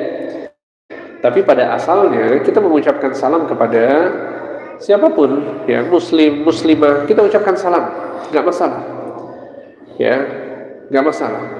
Dan juga sebetulnya ini bisa menjadi pembatas juga ya antara hubungan laki-laki dengan perempuan yang bukan mahramnya, ya bahwa yang diucapkan itu sekedar salam, ya bukan kemudian menyapa, ngobrol, ya duduk, nggak perlu, ya assalamualaikum selesai, ya. Jadi apalagi dia masuk ke kantor misalnya, kemudian ada perempuan di sana atau di satu ruangan yang di situ banyak perempuan, ya sudah dia ucapkan salam pada saat dia masuk, ya dia nggak masuk begitu saja tanpa salam, ya tapi dia ucapkan salam, ya jadi sebatas salam. Ya hal-hal yang lain kata para ulama boleh asalkan memang sesuatu yang dibutuhkan, ya komunikasi dengan lawan jenis kalau memang dibutuhkan boleh. Ya jual beli misalnya hal-hal yang memang ya harus dilakukan, ya ibu-ibu pada ke pasar misalnya jual beli ini beli itu, ya sudah. Ya tapi sekali lagi kalau kemudian ya dikhawatirkan fitnah maka ya sebaiknya dihindari. Ya sebagian ustadz ada yang bilang kalau mengucapkan salam nggak masalah, ya bahaya itu apa? Kirim salam ya. Kirim salam yang bahaya ya. Nggak perlu untuk kirim salam ke akhwat ya. Taib, sehingga maksudnya adalah bahwa seperti itu. Ya jadi kita salam ke siapa aja nggak apa-apa ya. Kemudian yang kedua pembahasannya adalah menjilati jari jemari ya. Dan juga sebagian ulama menyebutkan saltul qas'ah sebagaimana yang saya sebutkan tadi. Ya, jadi alat yang digunakan untuk makan itu juga dibersihkan, ya diambil dengan tangan kemudian dimakan.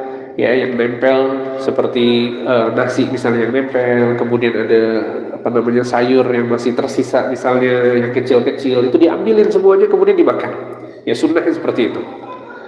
Ya. Dan kalau orang kemudian minum dan ada sisanya, suruh dihabisin ya. Ini bukan tanggung jawab kita ya, tanggung jawab dia, suruh dihabisin ya. Dan kalau kita minum sesuatu, kita harus habisin ya minuman kita. Seperti itu mas ya. Wallahu a'lam. Ada lagi yang bertanya? Silakan ibu-ibu kalau mau bertanya. Jazakallahu khairan atas ilmunya Ustaz. Hadis yang bertanya terkait dengan tadi Ustaz yang disyukuri makanan yang kita dapatkan dimakan dan jangan dibuang sama-sama. Kaitan ini dengan anak-anak Ustaz, itu bagaimana harus makan itu tidak harus maka menjadi kewajiban bagi orang tua.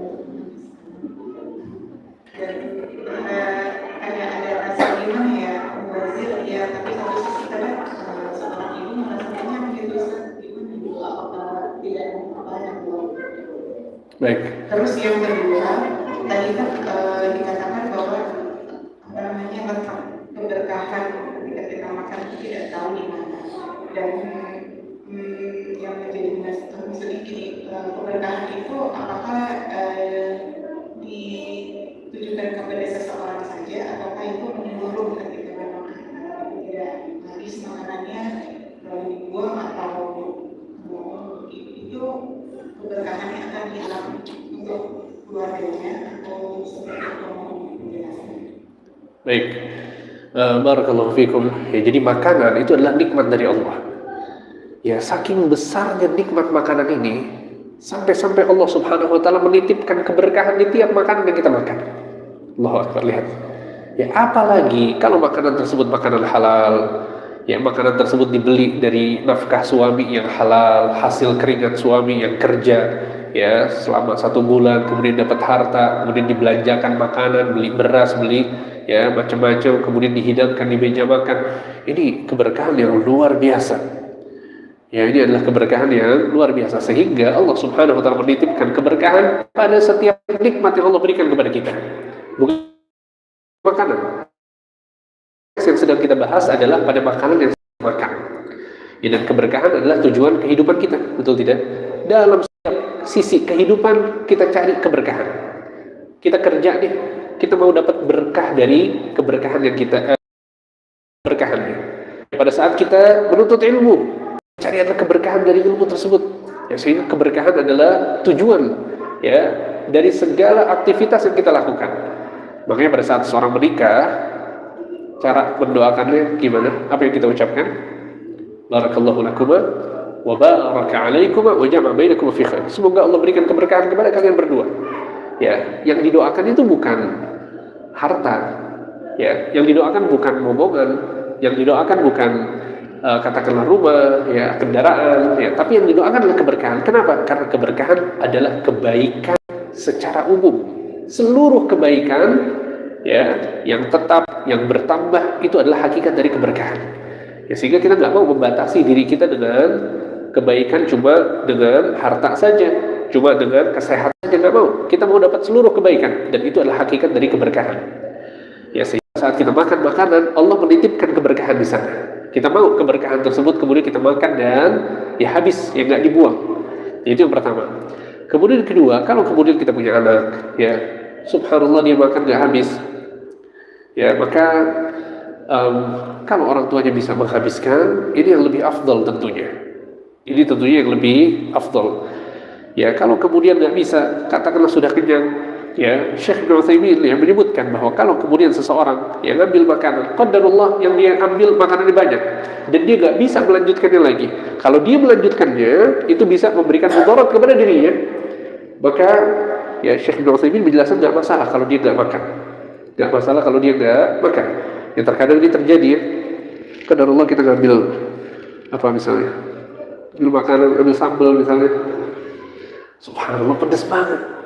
Gak bisa, antum habisin mudarat ya. Betul tidak? Gak bisa.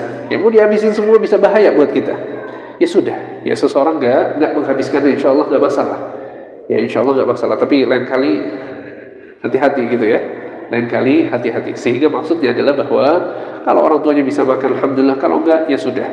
Ya dan juga saya sering bilang bahwa kalau kemudian bisa diberikan kepada orang yang membutuhkan, ya maka hendaknya dikasih.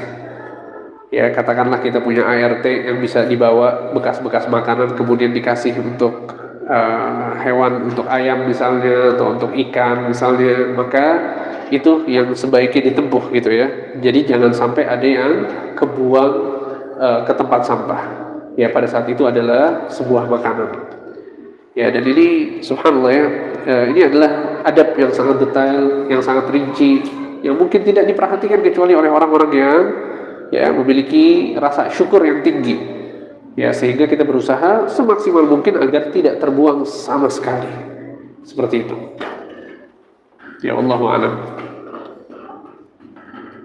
Ada lagi yang lain?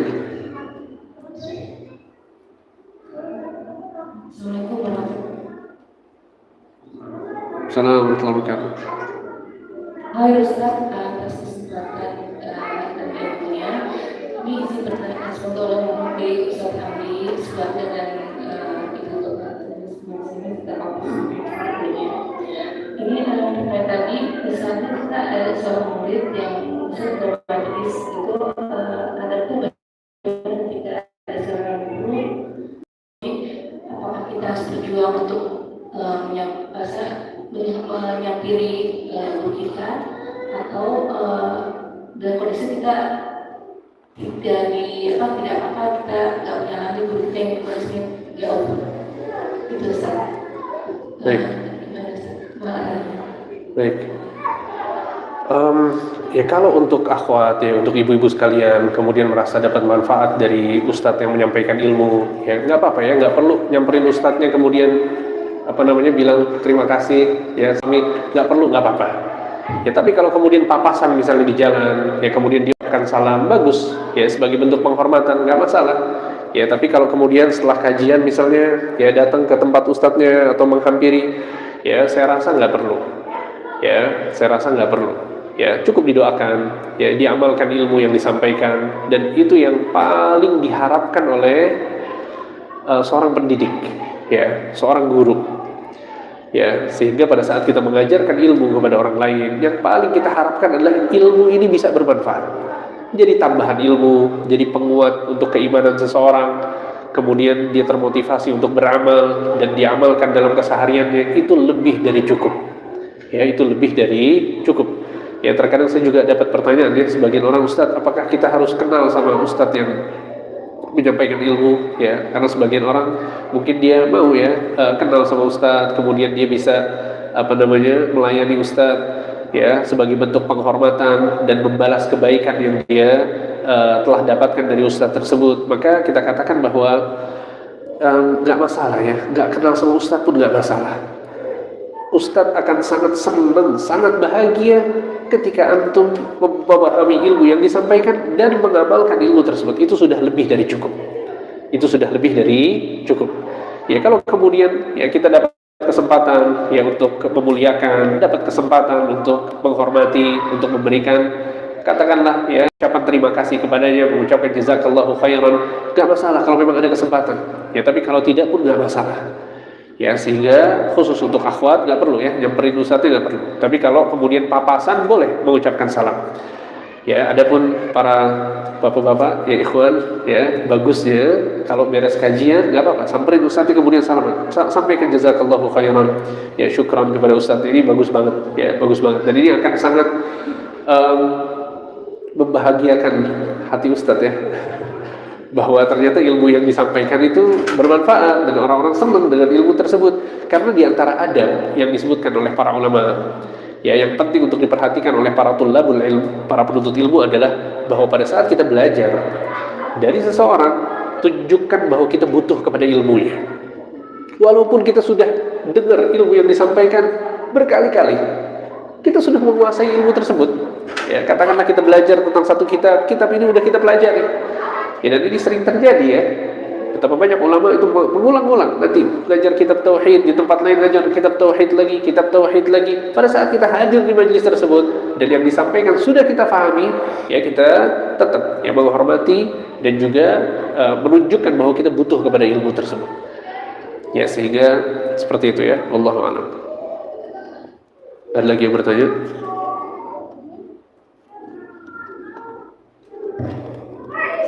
Assalamualaikum warahmatullahi wabarakatuh. Waalaikumsalam warahmatullahi wabarakatuh. Semoga Ustaz dan keluarga serta seluruh jamaah selalu dalam keberkahan. Amin. Jazakallah khairan Ustaz atas ilmunya. Izin bertanya terkait adab jika kita memasuki sebuah toko. Apakah kita yang masuk ke toko tersebut yang duluan mengucapkan salam, ataukah orang yang sedang bertugas di dalam toko tersebut? Kemudian yang kedua Ustaz, terkait lagi makanan yang tersisa. Apabila ada makanan yang sudah kita berusaha semaksimal mungkin tidak membuangnya, namun qadarullah karena terluput, makanan tersebut di kulkas kadang sampai sudah tidak layak untuk dikonsumsi.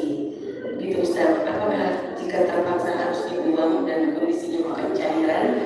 Kalau cairan kan Ustaz tadi menyampaikan kita bisa untuk menyiram tanaman misalnya Ustaz ya, atau untuk hal manfaat lainnya. Apakah jika makanan tersebut sudah harus dibuang itu apakah menjadi dosa juga Ustaz jika kita tidak sengaja? Syukur Ustaz, jazakallahu khairan. Baik. Barakallahu fikum. Tadi yang pertama apa Bu? Afwan. Ustaz, Oh iya. apabila kita masuk ke sebuah toko ada petugas, kita yang mengucapkan salam dulu rasanya ataukah yang menjaga toko tersebut? Ustaz. Baik. Ya. Kita sebagai orang yang masuk ke toko tersebut yang mengucapkan salam terlebih dahulu. Ya, karena kita orang yang datang. Thayyib, dia yang ada di tempat tersebut dan kita yang datang, sehingga yang lebih afdal, lebih utama untuk mengucapkan salam adalah kita yang datang. Ya, seperti itu. Kemudian yang kedua, kalau ternyata makanan udah nggak layak konsumsi, ya katakan udah expired, ya udah basi, maka nggak boleh kita makan. Nggak boleh kita makan. Ini bisa membahayakan diri kita. Dan Nabi SAW mengatakan la dharara wa la dhirar. Ya tidak boleh seseorang membahayakan dirinya atau membahayakan orang lain. Ya maka dibuang. Ya sama seperti obat juga begitu. Ya kalau obat sudah expired misalnya dibuang, ya nggak boleh dikonsumsi. Ya karena Nabi SAW melarang kita untuk memberikan mudarat kepada diri kita dan kepada orang lain. Seperti itu. Wallahu a'lam.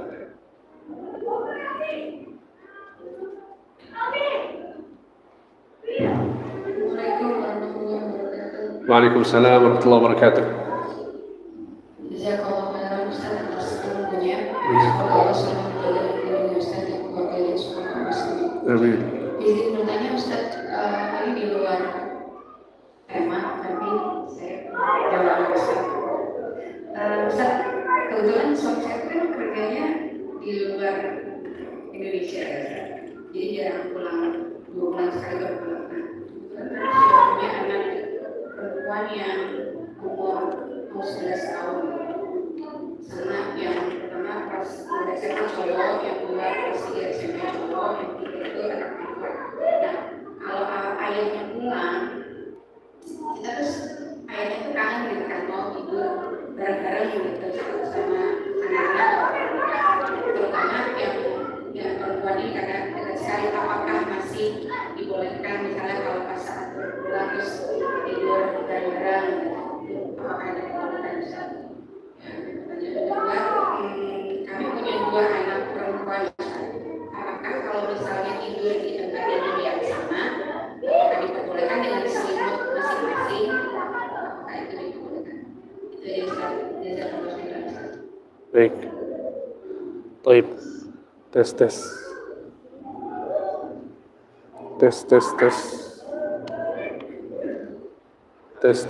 Baik.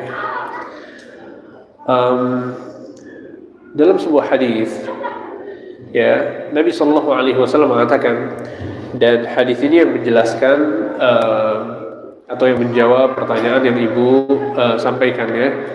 Nabi SAW mengatakan, muru auladakum bis-shalah wa hum abna'u 7 wadribuhum 'alaiha wa hum abna'u 10 wa farriqu bainahum fil madaji'. Kata Nabi Shallallahu Alaihi Wasallam, perintahkanlah anak-anak kalian untuk sholat ketika umur mereka berapa? 7 tahun. Dan pukullah mereka pada saat mereka berumur 10 tahun. Maksud dari pukul di sini adalah ketika diperintahkan sholat kemudian nggak mau sholat. Ya, disyariatkan untuk dipukul, dan maksud dipukul di sini kata para ulama adalah pukulan yang mendidik, bukan pukulan yang menyakiti. Ya, sehingga pukulannya nggak boleh membekas. Pukulannya nggak boleh di area yang sensitif, yang berbahaya, nggak boleh. Ya, dan juga pukulannya dengan sesuatu yang ringan.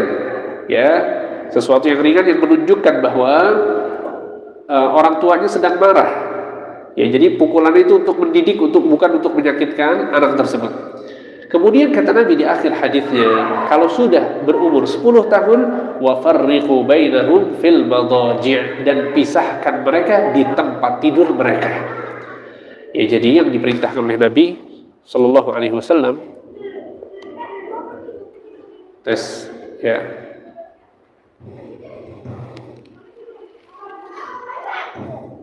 Jazakallahu khair.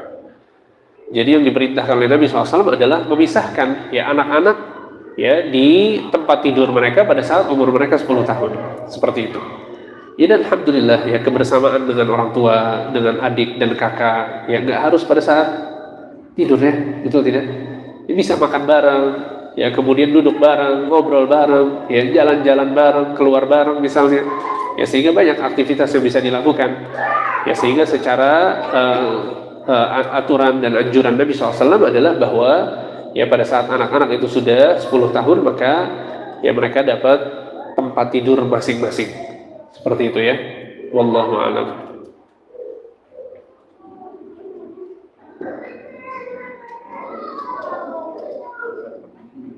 Boleh, silakan. Tafadhol. Silakan. Assalamualaikum. Semoga Allah merahmati ulama-ulama asik, ulama kontemporer, Ustaz Abi dan keluarga dan kita semua kaum muslimin. Amin ya Rabbi. Ustaz, perihal tadi disampaikan sebagai mukadimah terkait bulan Zulhijjah, Ustaz. Mungkin boleh diberikan motivasi Ustaz terkait dengan takbir mutlak, Ustaz. Karena kemarin sempat di jalan tuh melihat ada yang mengamalkan, tapi memang sangat minor ya, Ustaz. Betul, sahih. Secara Betul sekali. sedangkan kalau kita dengar dari hadis Ibnu Umar kalau tidak salah dan Abu Hurairah mengatakan bahwa Sahih. yang pertama itu Ustaz, kami mohon motivasi untuk bisa bagaimana tips-tipsnya, karena mungkin sebagian itu malu ya Ustaz ya. Kemudian yang kedua terkait takbir muqayyad, Ustaz, secara prakteknya itu dilakukan langsung setelah salam atau kita zikir terlebih dahulu, dan jumlah takbir muqayyadnya ada ketentuan atau kita cukup sekali saja, kemudian kita berikutnya. Iya. Baik. Saya coba baik. Iya, barakallahu fiik. Baik. Benar ya bahwa sangat disayangkan bahwa ini adalah satu sunnah yang jarang diamalkan oleh kaum muslimin secara umum. Ya, sehingga kita disunnahkan untuk bertakbir sebagaimana para sahabat itu bertakbir. Mereka bertakbir di jalan-jalan, mereka bertakbir pada saat mereka di pasar, mereka bertakbir pada saat di rumah. Ya, sehingga disunnahkan seorang itu bertakbir dari tanggal 1 Zulhijjah sampai tanggal 13 Zulhijjah. Ya, kita mengucapkan Allahu Akbar, Allahu Akbar, Allahu Akbar. La ilaha illallah wallahu akbar. Allahu akbar walillahil hamd. Dan ini adalah takbir yang memiliki makna yang sangat agung, yang sangat mulia. Pada saat kita mengucapkan takbir Allahu Akbar, dan ini diulangi 3 kali, Allahu Akbar, Allahu Akbar, Allahu Akbar. Apa arti dari Allahu Akbar? Allah adalah Maha Besar, Allah besar, Allah agung. Di antara nama-nama Allah adalah Allah Al-Kabir, Al-Mutakabbir, yang artinya adalah besar, dan Allah membesarkan dirinya, sehingga patut bagi Allah Subhanahu wa ta'ala untuk membesarkan dirinya, karena tidak ada yang lebih besar daripada Allah. Ya, makhluk yang besar yang kita lihat seperti gunung, lautan, ya, bumi, langit, seluruhnya adalah kecil bagi Allah Subhanahu wa taala. Sehingga ini yang seharusnya kita dalami, ya, makna-makna dari takbir yang kita ucapkan, sehingga kita semakin semangat untuk bertakbir dan juga menghayati makna dari takbir. Ya, Allahu Akbar berarti Allah lebih besar daripada seluruh yang ada di muka bumi ini, yang ada di langit, yang ada di alam semesta. Nggak ada yang lebih besar daripada Allah Subhanahu wa taala. Dan Allahu Akbar juga berarti bahwa kita adalah manusia yang kerdil, kita manusia yang kecil, kita manusia yang miskin, manusia yang fakir. Ya, kita nggak bisa melakukan apapun kecuali bantuan dari Allah Al-Kabir, Allah yang Maha Besar. Ya, nggak mungkin kita bisa melakukan amal soleh, nggak mungkin bisa mendapatkan harta, nggak mungkin bisa membangun rumah tangga yang baik kecuali dengan pertolongan Allah Subhanahu wa taala. Ini adalah konsekuensi dari pemahaman kita terhadap takbir, Allahu Akbar. Ya, sehingga kalau kemudian seseorang bertakbir dengan mendalami, memahami dan menghayati makna-makna tersebut, ini akan lebih memotivasi seseorang untuk bertakbir. Ya, setelah dia mengucapkan takbir 3 kali, apa yang diucapkan? Allahu Akbar, Allahu Akbar, Allahu Akbar, la ilaha illallah. Lihat kalimat tauhid. Ketika kita tahu bahwa Allah itu Maha Besar, berarti konsekuensinya adalah tidak ada sesembahan yang berhak disembah kecuali Allah Subhanahu wa taala. Ya, kemudian diulang lagi. Ya, Allahu Akbar walillahil hamd. Ya, apa arti dari walillahil hamd? Ya, bahwa seluruh pujian itu milik Allah Subhanahu wa taala. Terkadang kalau di manusia ketika dia besar, biasanya ada potensi dia sombong, betul tidak? Ketika dia besar, ada potensi dia zalim kepada orang lain. Ketika dia besar, bisa jadi dia semena-mena, yang memperlakukan orang lain. Tapi tidak seperti itu kebesaran Allah Subhanahu wa taala. Allah Subhanahu wa taala Maha Besar, akan tapi walillahil hamd. Segala pujian itu bagi Allah. Allah Maha Besar, tapi Allah adalah Ar-Rahman dan Ar-Rahim, yang Maha Pengasih lagi Maha Penyayang. Allah Maha Besar, tapi Allah adalah Al-Wadud. Apa arti Al-Wadud? Allah adalah zat yang maha dicintai oleh seluruh hambanya. Nggak ada yang nggak mencintai Allah Subhanahu wa taala. Bayangkan, ya, sosok manusia, kita berbicara tentang manusia untuk memudahkan pemahaman, sosok manusia yang dicintai oleh banyak orang. Ya, kita akan lebih berharap kepada orang tersebut daripada kepada orang lain yang mungkin nggak dicintai oleh siapa-siapa, betul tidak? Ada sosok manusia ini dicintai oleh banyak sekali orang, kita akan berharap kepadanya. Walillahil mathalul a'la, dan Allah tidak sama seperti makhluknya. Allah dicintai oleh seluruh makhluk. Ya, sehingga harapan kita hanya tertuju kepada Allah. Dan ini makna dari nama Allah apa? Al-Wadud, bahwa Allah itu yang maha dicintai. Ya, sehingga ini Allah Maha Besar, konsekuensinya adalah bahwa kita menyembah hanya kepada Allah. Allah Maha Besar, tapi Allah memiliki seluruh pujian, sehingga seluruh perbuatan Allah adalah baik, seluruh perbuatan Allah adalah terpuji. Ya, sehingga ini sedikit, ya, makna tentang takbir yang kita ucapkan. Ya, jadi hayati, ya, ucapan takbir yang kita sebutkan. Ya, silahkan diperbanyak. Ya, jadi ada takbir mutlak, ada takbir muqayyad. Takbir mutlak yang tidak terikat dengan waktu dan kondisi, yaitu tanggal 1 sampai tanggal 13 sampai terbenam matahari. Dan takbir muqayyad adalah yang diucapkan setelah sholat 5 waktu, dari tanggal 9 sampai tanggal 13 terakhir sholat asar. Selesai sholat, kita baca dulu astaghfirullah, astaghfirullah, astaghfirullah, Allahumma antas salam wa minkas salam, tabarakta ya dzal jalali wal ikram, baru takbir. Ya, jadi baca dulu istighfar 3 kali, kemudian Allahumma antas salam wa minkas salam, dan seterusnya, baru takbir. Setelah takbir, baru kita menyebutkan zikir salat yang lain. Ya, ini yang dijelaskan oleh Syekh Sa'ad Al-Khaflan hafizahullah ta'ala. Ya, kalau kemudian seseorang langsung takbir juga boleh, nggak masalah. Kalau seseorang langsung takbir juga boleh. Ya, tapi dia tidak zikir secara lengkap terlebih dahulu. Ya, karena ini adalah takbir muqayyad, memang berbeda kondisinya. Ya, jadi dia takbir dulu baru kemudian menyelesaikan zikirnya. Seperti itu. Berapa kali takbirnya? Ya, saya tidak mendapatkan ada penjelasan tentang jumlah zikir yang dibaca, ya. Akan tapi dia berzikir, ya, beberapa kali, ya, katakanlah 5 kali, 10 kali, ya, 20 kali, nggak masalah. Intinya adalah dia bertakbir, dia berlezat-lezat dengan bertakbir, dia berusaha menghayati takbir, Ya sampai kemudian selesai baru dia mau menyempurnakan zikir setelah sholat. Seperti itu ya. Wallahu a'lam. Jazakallah. Ustaz Afan ada satu lagi dari Pak. Silakan, tafadhol. Assalamualaikum warahmatullahi wabarakatuh. Jazakallah khairan Ustaz atas ilmu yang diberikan, semoga Allah berkahi yang diberikan juga kepada Ibu atas Allah Subhanahu bersedia diberi sebagai agar hadiah pada hari ini. Mungkin agak tidak bersesuaian dengan tapi mungkin ada kaitannya dengan terutama ada kepada ibu kandung sendiri. Bulan Ramadan ini ada sepupu saya tuh menghubungi saya, kemudian dia meminta nasihat. Namun saya ingin ilmu tentang itu. Jadi case-nya adalah dia dan istrinya ini baru menikah sekitar 2 tahun. Kemudian berencana untuk pergi umroh bersama mertuanya. Namun pada waktu itu ibunya ini adalah istri dari om saya yang sudah meninggal. Nah, ibunya ini kayak kurang setuju, entah iri atau bagaimana gitu.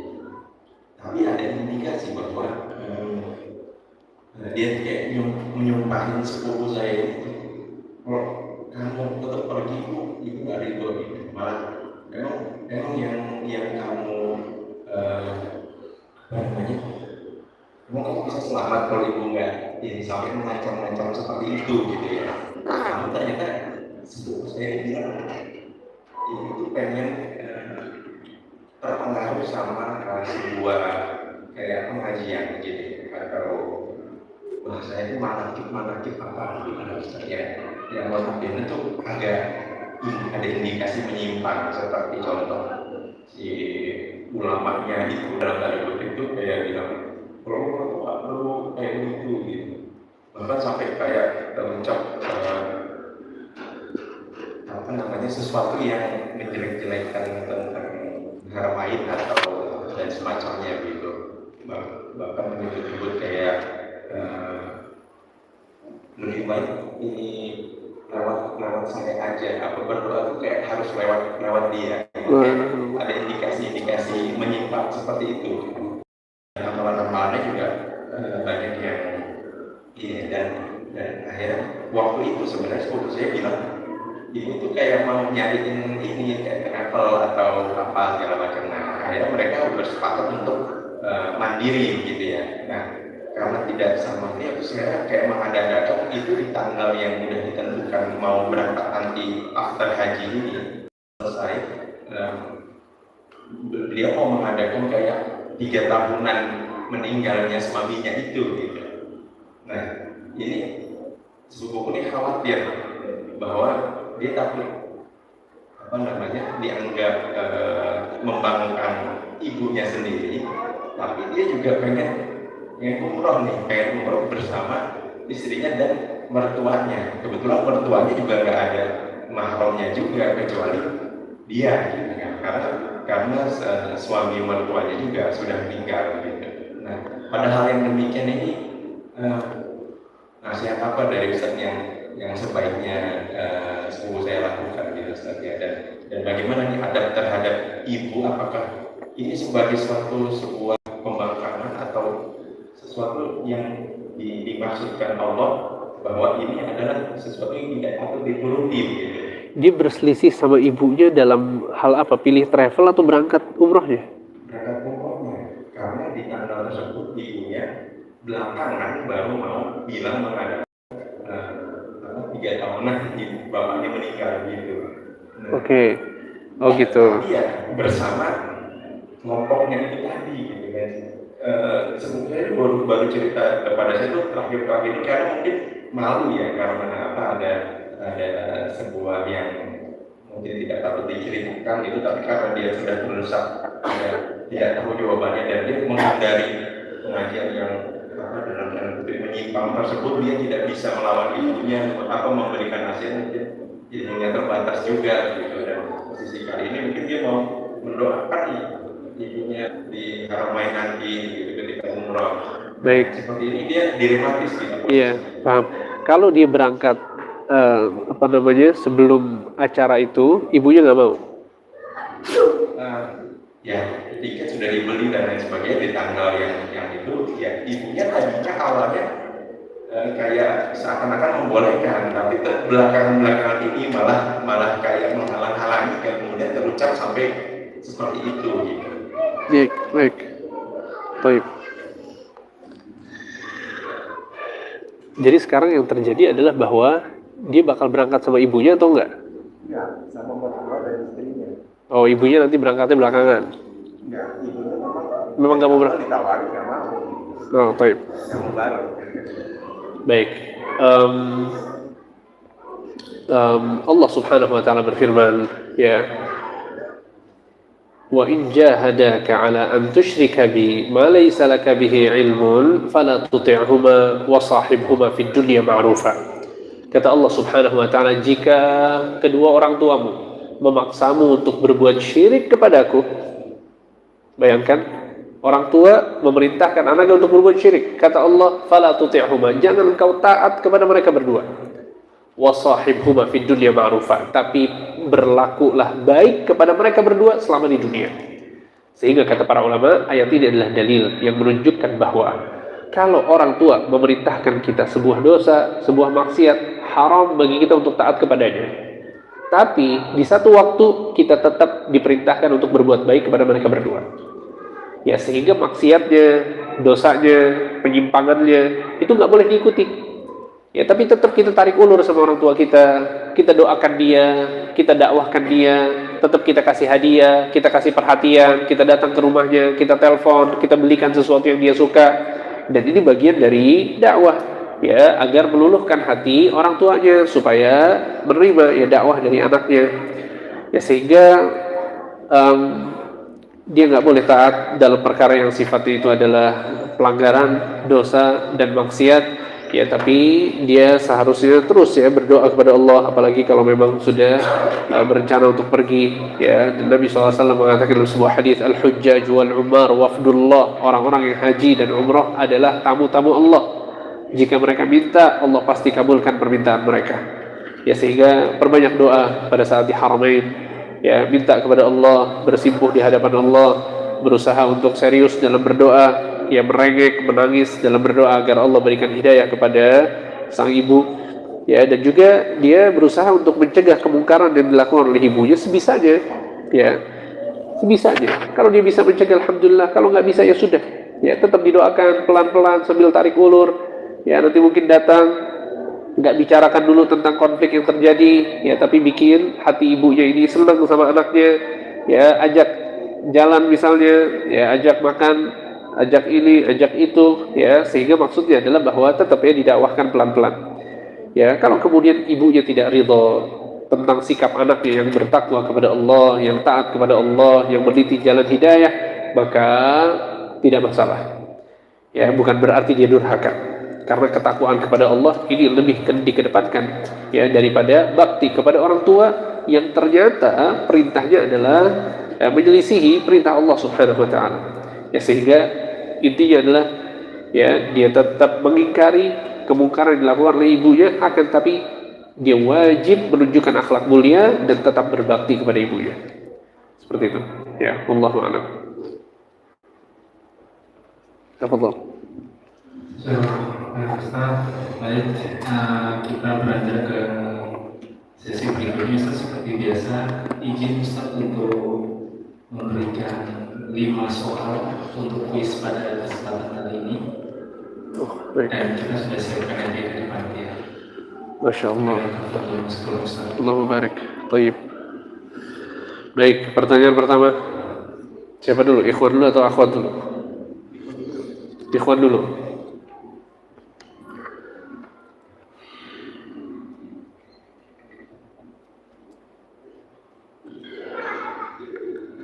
Baik. Pertanyaan pertama adalah di hadis yang kelima,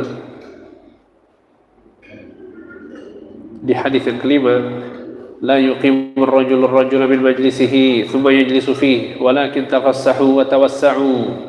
Terdapat dua adab dalam bermajlis. Siapa yang bisa menyebutkan dua adab tersebut? Tafadhal, silakan. Apabila seorang yang baru datang sebelum orang lain, hendaknya dia duduk di tempat yang masih kosong. Mumtaz. Jadi adab yang pertama adalah adab untuk siapa? Yang baru datang. Kemudian yang kedua? Kedua, bagi yang sudah berada di dalam majlis, hendaknya menawarkan atau memperlihatkan tempat untuk beliau hadir. Mumtaz. Jadi ada dua adab. Adab yang pertama untuk yang baru datang, adab yang kedua yang sudah datang. Tafadhal, silakan dapat hadiah. Barakallahu fikum. Kemudian pertanyaan berikutnya untuk akhwat. Ya, apa balasan yang Allah Subhanahu wa taala janjikan untuk orang yang melapangkan orang lain untuk duduk ya di majlis? Apa balasannya?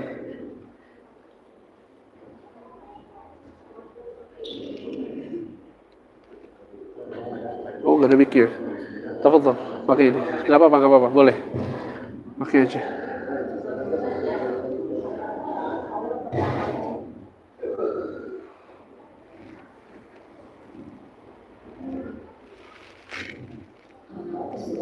Allah melapangkan surga untuknya adalah dan melapangkan di setiap perkara yang dihadapinya. Mumtaz, barakallahu fikum.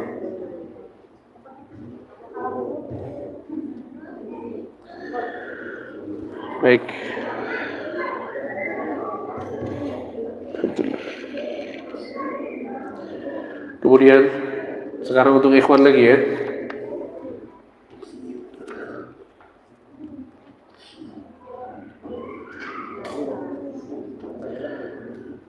Jika seseorang yang datang ke majlis ya, kemudian mendapatkan ada orang yang bangkit dari tempat duduknya dan mempersilahkan untuk mengambil tempatnya, apa sikap yang seharusnya dilakukan oleh orang ini? Tafadhal. Ini pertanyaan bonus ya.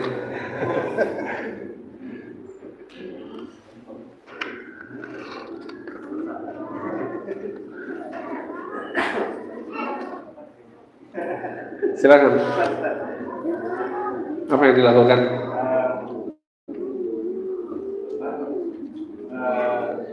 Diambil atau tidak? Jadi jika yang memberikan tempat duduk itu kita ketahui dia itu terpaksa memberikan, maka kita tidak. Tapi kalau kita ketahui bahwa yang memberikan itu memang akan lebih bahagia kalau bisa mengambil, maka kita memberikan. Mumtaz, barakallahu fikum. Dapat hadiah. Alhamdulillah. Berapa lagi? 2 lagi. Baik. Taib. Ya, pertanyaan berikutnya. Pertanyaan berikutnya adalah sebutkan 4 adab dalam salam di hadis yang ke-7 yang kita sebutkan tadi. Atau jangan 4 ya, kalau 4 itu konteks hadisnya gampang ya. Sebutkan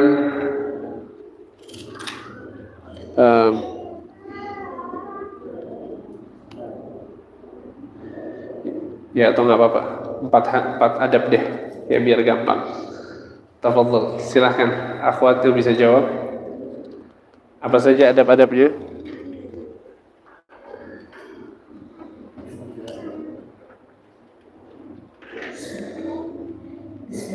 Silahkan. Adalah yang mudah mengucapkan salam kepada yang kedua, Sahih. berjalan kepada yang duduk, Kemudian dan rombongan yang berjumlah lebih sedikit kepada yang berjumlah lebih banyak. Mumtaz. Yang keempat, satu lagi. Kendaraan hendaknya memberi salam kepada yang berjalan. Mumtaz, barakallahu fikum.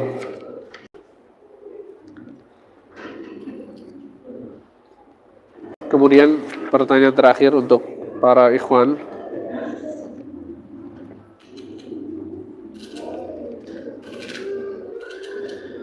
Ya, jika sekelompok orang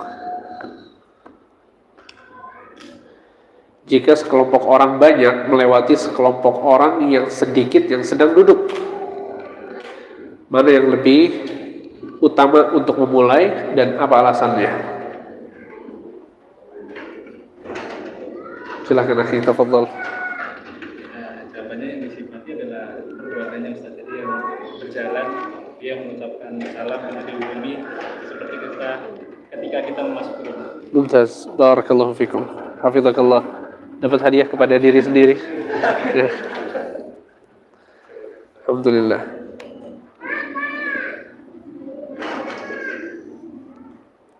Baik. Kita cukupkan sampai di sini. Barakallahu fikum wa hafizakumullah wa matta'akum bis-sihhati wal 'afiyah. Alhamdulillah kita telah menyelesaikan pembahasan dari Kitabul Jami' karya Ibnu Hajar Al-Asqalani.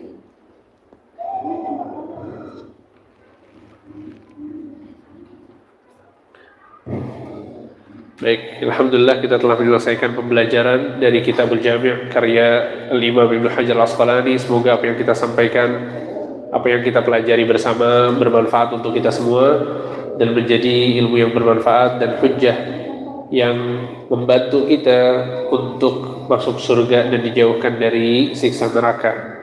Kita tutup dengan doa kafaratul majlis. Subhanakallahumma wa bihamdika asyhadu an la ilaha illa anta astaghfiruka wa atubu ilaik. Wassalamualaikum warahmatullahi wabarakatuh.